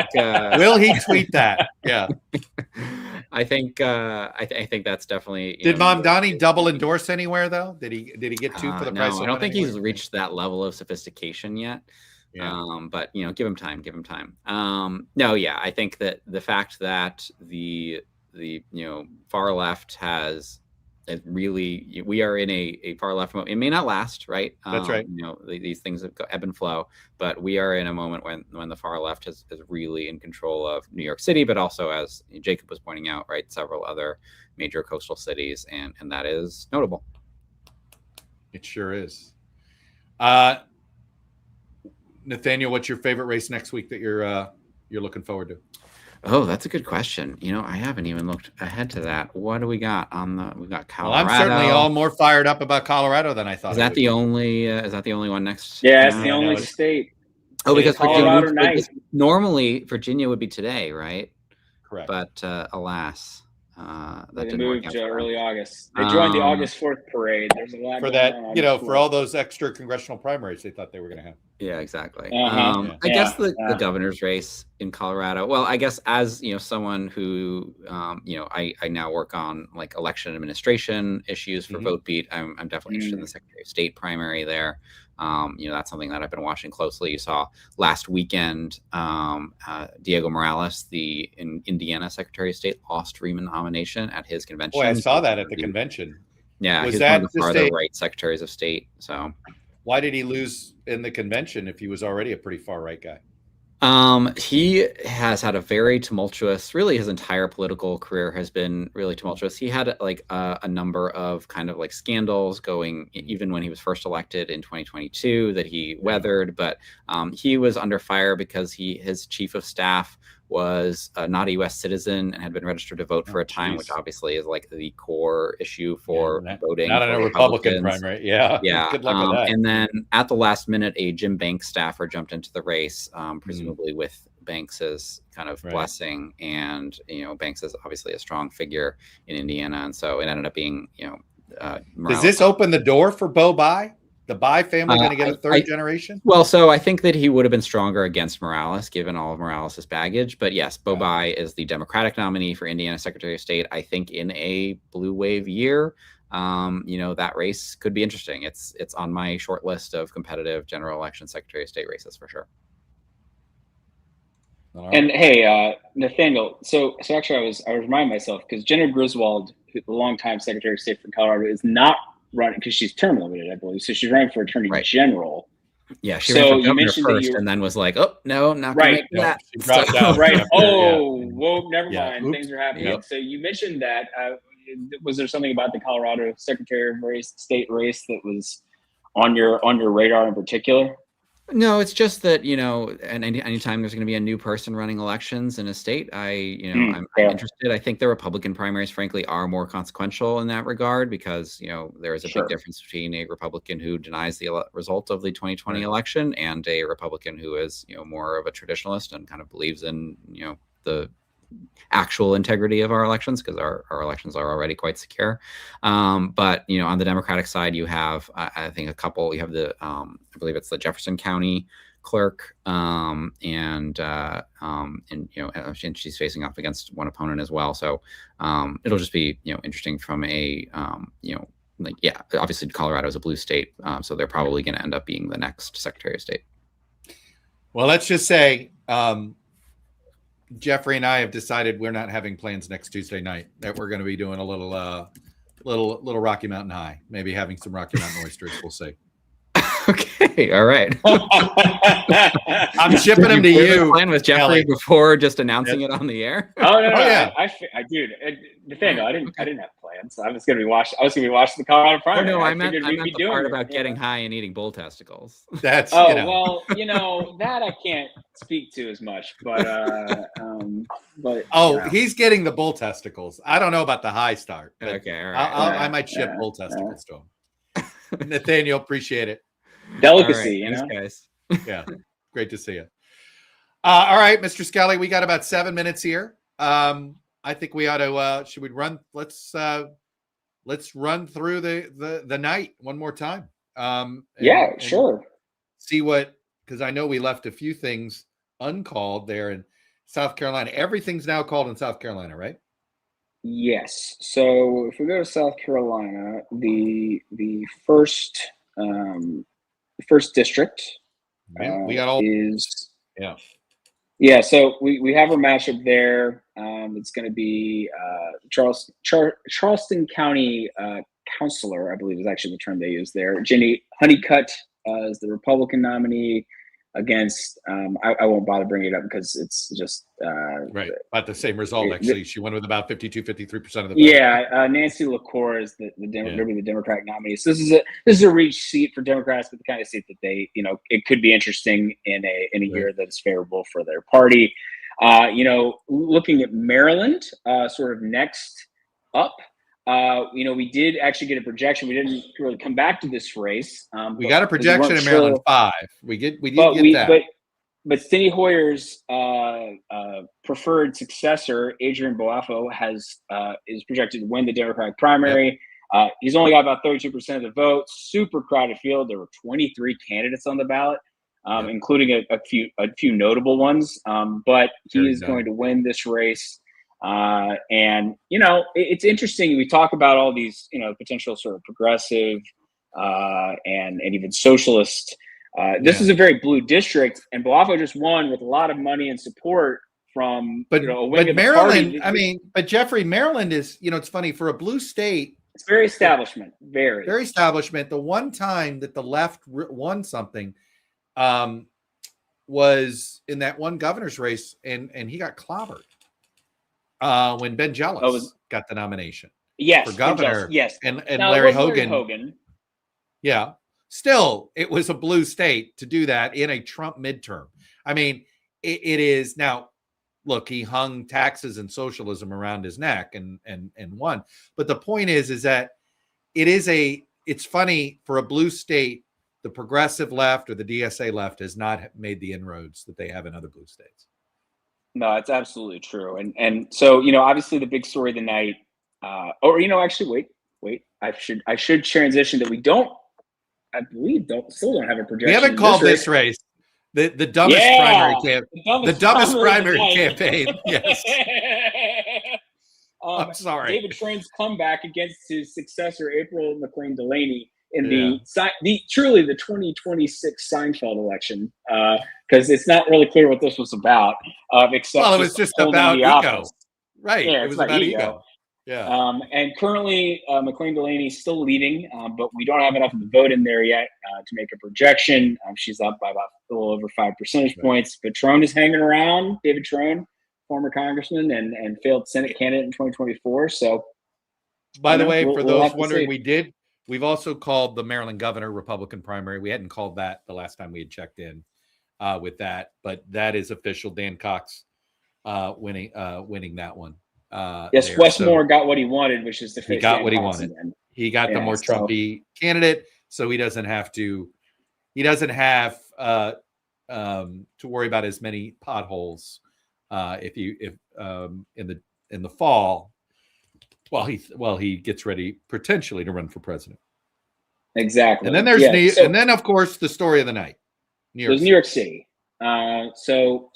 We were watching 4 Democratic primaries here. 3 of them were races with sort of clear ideological dimensions where, and Zohran Mamdani, Mayor Zohran Mamdani's involvement, endorsing candidates. The starting out was an open seat race. This is Nidia Velasquez's longtime seat, Brooklyn and Queens. Claire Valdez pretty easily defeated Brooklyn Borough President Antonio Reynoso. 20-point margin. This was not close in the end. And so Valdez was the Mamdani endorsed candidate. Mamdani was 3-0. I'll just go ahead and spoil that. The 3 that we're going to talk about first here. So he got the win here. This was the second clearest win because the clearest win of the night was the one that was sort of the least surprising, which was Brad Lander, longtime figure in New York City politics, former city comptroller, finished 3rd in the mayoral race that Mamdani won. Daniel Goldman, the incumbent there, was always viewed as vulnerable to a challenge from his left, and he got one, and it was 1-on-1. I think Goldman might have been helped by a split field, and that did not happen with Brad Lander, with Mamdani's endorsement and other things happening, consolidated that support and easily defeated Goldman. Now, what's interesting about Goldman is a guy who I think, it's funny, in another era, he would be seen as the successor to Chuck Schumer. In the Senate. He's got real money. He's the heir apparent to the Levi Strauss. His grandparents ran Levi Strauss way back in the day. I don't think he's a direct descendant of Levi and Strauss specifically, but of folks who ran the place. And, so he certainly has some money, a lot of connections. I still think the guy's a statewide candidate someday. And it's possible a statewide campaign for his brand of Democratic politics might be more successful in a 2030. But he's probably got to take a cycle off. Yeah, I mean, there's an alternate universe. There was a court challenge to the current makeup of Nicole Maliotakis' Staten Island-based seat, and there was a universe where there was a redraw that actually turned that into a pretty 50-50 seat. And I think Goldman, the talk was basically Goldman would run there. It would take in part of Brooklyn or it would take in Lower Manhattan and Staten Island and be like a narrowly Kamala Harris won seat. And Goldman would be a much better fit there than in this very super progressive lefty 10th district. Listen, I want to go back to the Claire Valdez Antonio Reynoso race because, and I was wanting to double check this. I wanted to see who of our losers tonight has a ballot line in November. And there's only one of our losers in New York City has a ballot line in November, and it's Reynoso. And he's on the Working Families ballot line. How much pressure?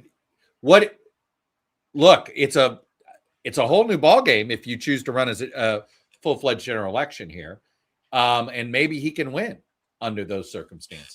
Now that is an interesting point. I mean, to be clear for people, this is a Harris plus 47 seat. Like a Republican is not winning this, even with another. It's either Valdez is in a cakewalk, or maybe Reynoso makes an interesting challenge. Right. You suddenly have and does, is there, one of the questions I have after tonight is there now three factions of Democrats, three flavors of Democrats, a socialist, a progressive capitalist, basically, right? The Elizabeth Warren progressive, where that was always what she would say. I'm different from Bernie in that I'm a capitalist.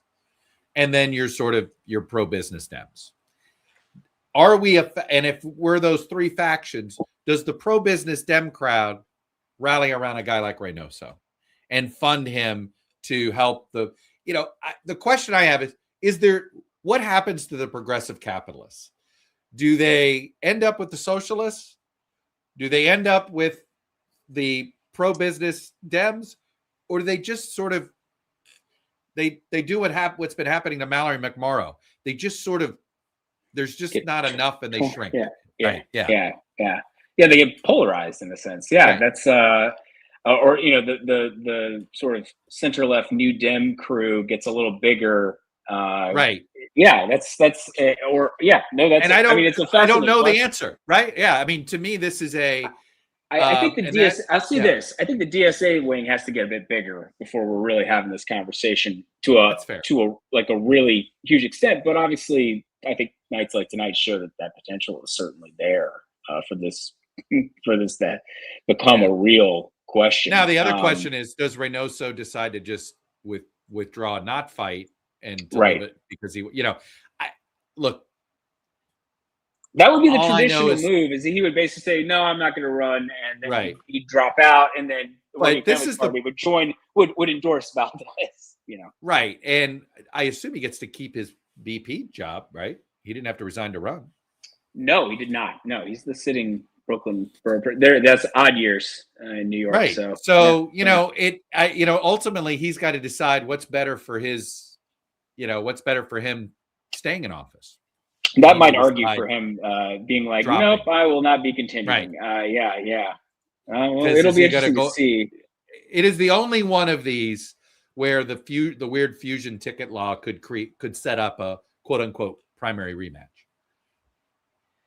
Right, and so maybe there's an opportunity to switch to the closest of this trio of races we were talking about, which is the 13th district in Upper Manhattan and part of the Bronx, and Daria Lisa Chevalier narrowly defeated Representative Adriana Espaillat, and the closest race, the one that I think there was the most doubt coming in about how it would play. Well, I guess the 7th was a little unclear, but we didn't have an incumbent there. So in terms of the races with incumbent, this was the one where there was sort of the least predictable.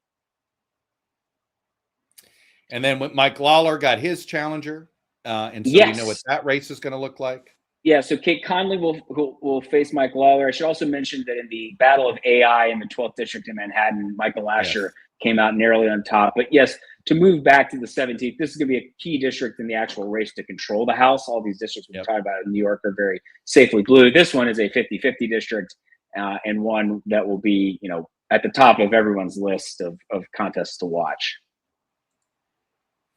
And from there, there was at least Stefanik's district, Anthony Constantino. The more MAGA guy won. The more MAGA guy won. This is one of the seats where maybe if things really are going badly for the GOP, this gets interesting. I don't think we're quite at that level, but that's sort of the universe it's operating in. And then there's some Utah projections. Ben McAdams is going to be headed back to Congress from the new safe blue. We'll see how long it lasts. Districts around Salt Lake City. Celeste Malloy and Blake Moore both survived somewhat serious primary challenges. It's Malloy by more than Moore, which kind of shocked me. And those were, I think, the main stories of the night. Well, I will say, I think it was both Nathaniel and Jacob offered the sort of, there's going to be a rush to, hey, the Tea Party of the left has begun. I think what we're all saying is maybe, but, I think we all want to know, does the DSA travel outside of New York? Yeah. Tune in next week and we might find out a little bit. We'll find out if the DSA is enjoying some Rocky Mountain oysters. And we shall see. Yes. Mr. Scully, it was a pleasure. And maybe we'll have Saliza back next week, right? Yes, I think you. Or it's your turn to vacate. It's your turn to take a week off. Saliza did one. I didn't take a week off. I am coming to you from Atlanta because I'm going to a World Cup game tomorrow. So not the US, though I am rocking the old USA 2010 era USA. I'm trying to jersey. decide. I would be excited for Team USA to win, but I'd worry the entire world would hate us forever if we did. Look, if the USA won, that would be great. I would not. I fear it's a sign of. You're a betting person. Don't bet on that. No, of course not. No, and I do. I don't believe in those things. But if you told me the Americans winning the World Cup was one of the 7 signs, I'd be like, maybe you're right. I don't know. That would be one of the more stunning sporting outcomes of recent history. Yes, it would. Or history period, really. And with that, appreciate all the questions, appreciate all the comments. Thanks for sticking with us. And as we learned, you had to be with us because AP apparently never wants to call these races, right? Man, I'll hold off. Yes. Yeah. That's why you're here. Anyway, I could say it. You can't. I'll say it. That's why you're here. Thanks for being here, and we'll see you next week.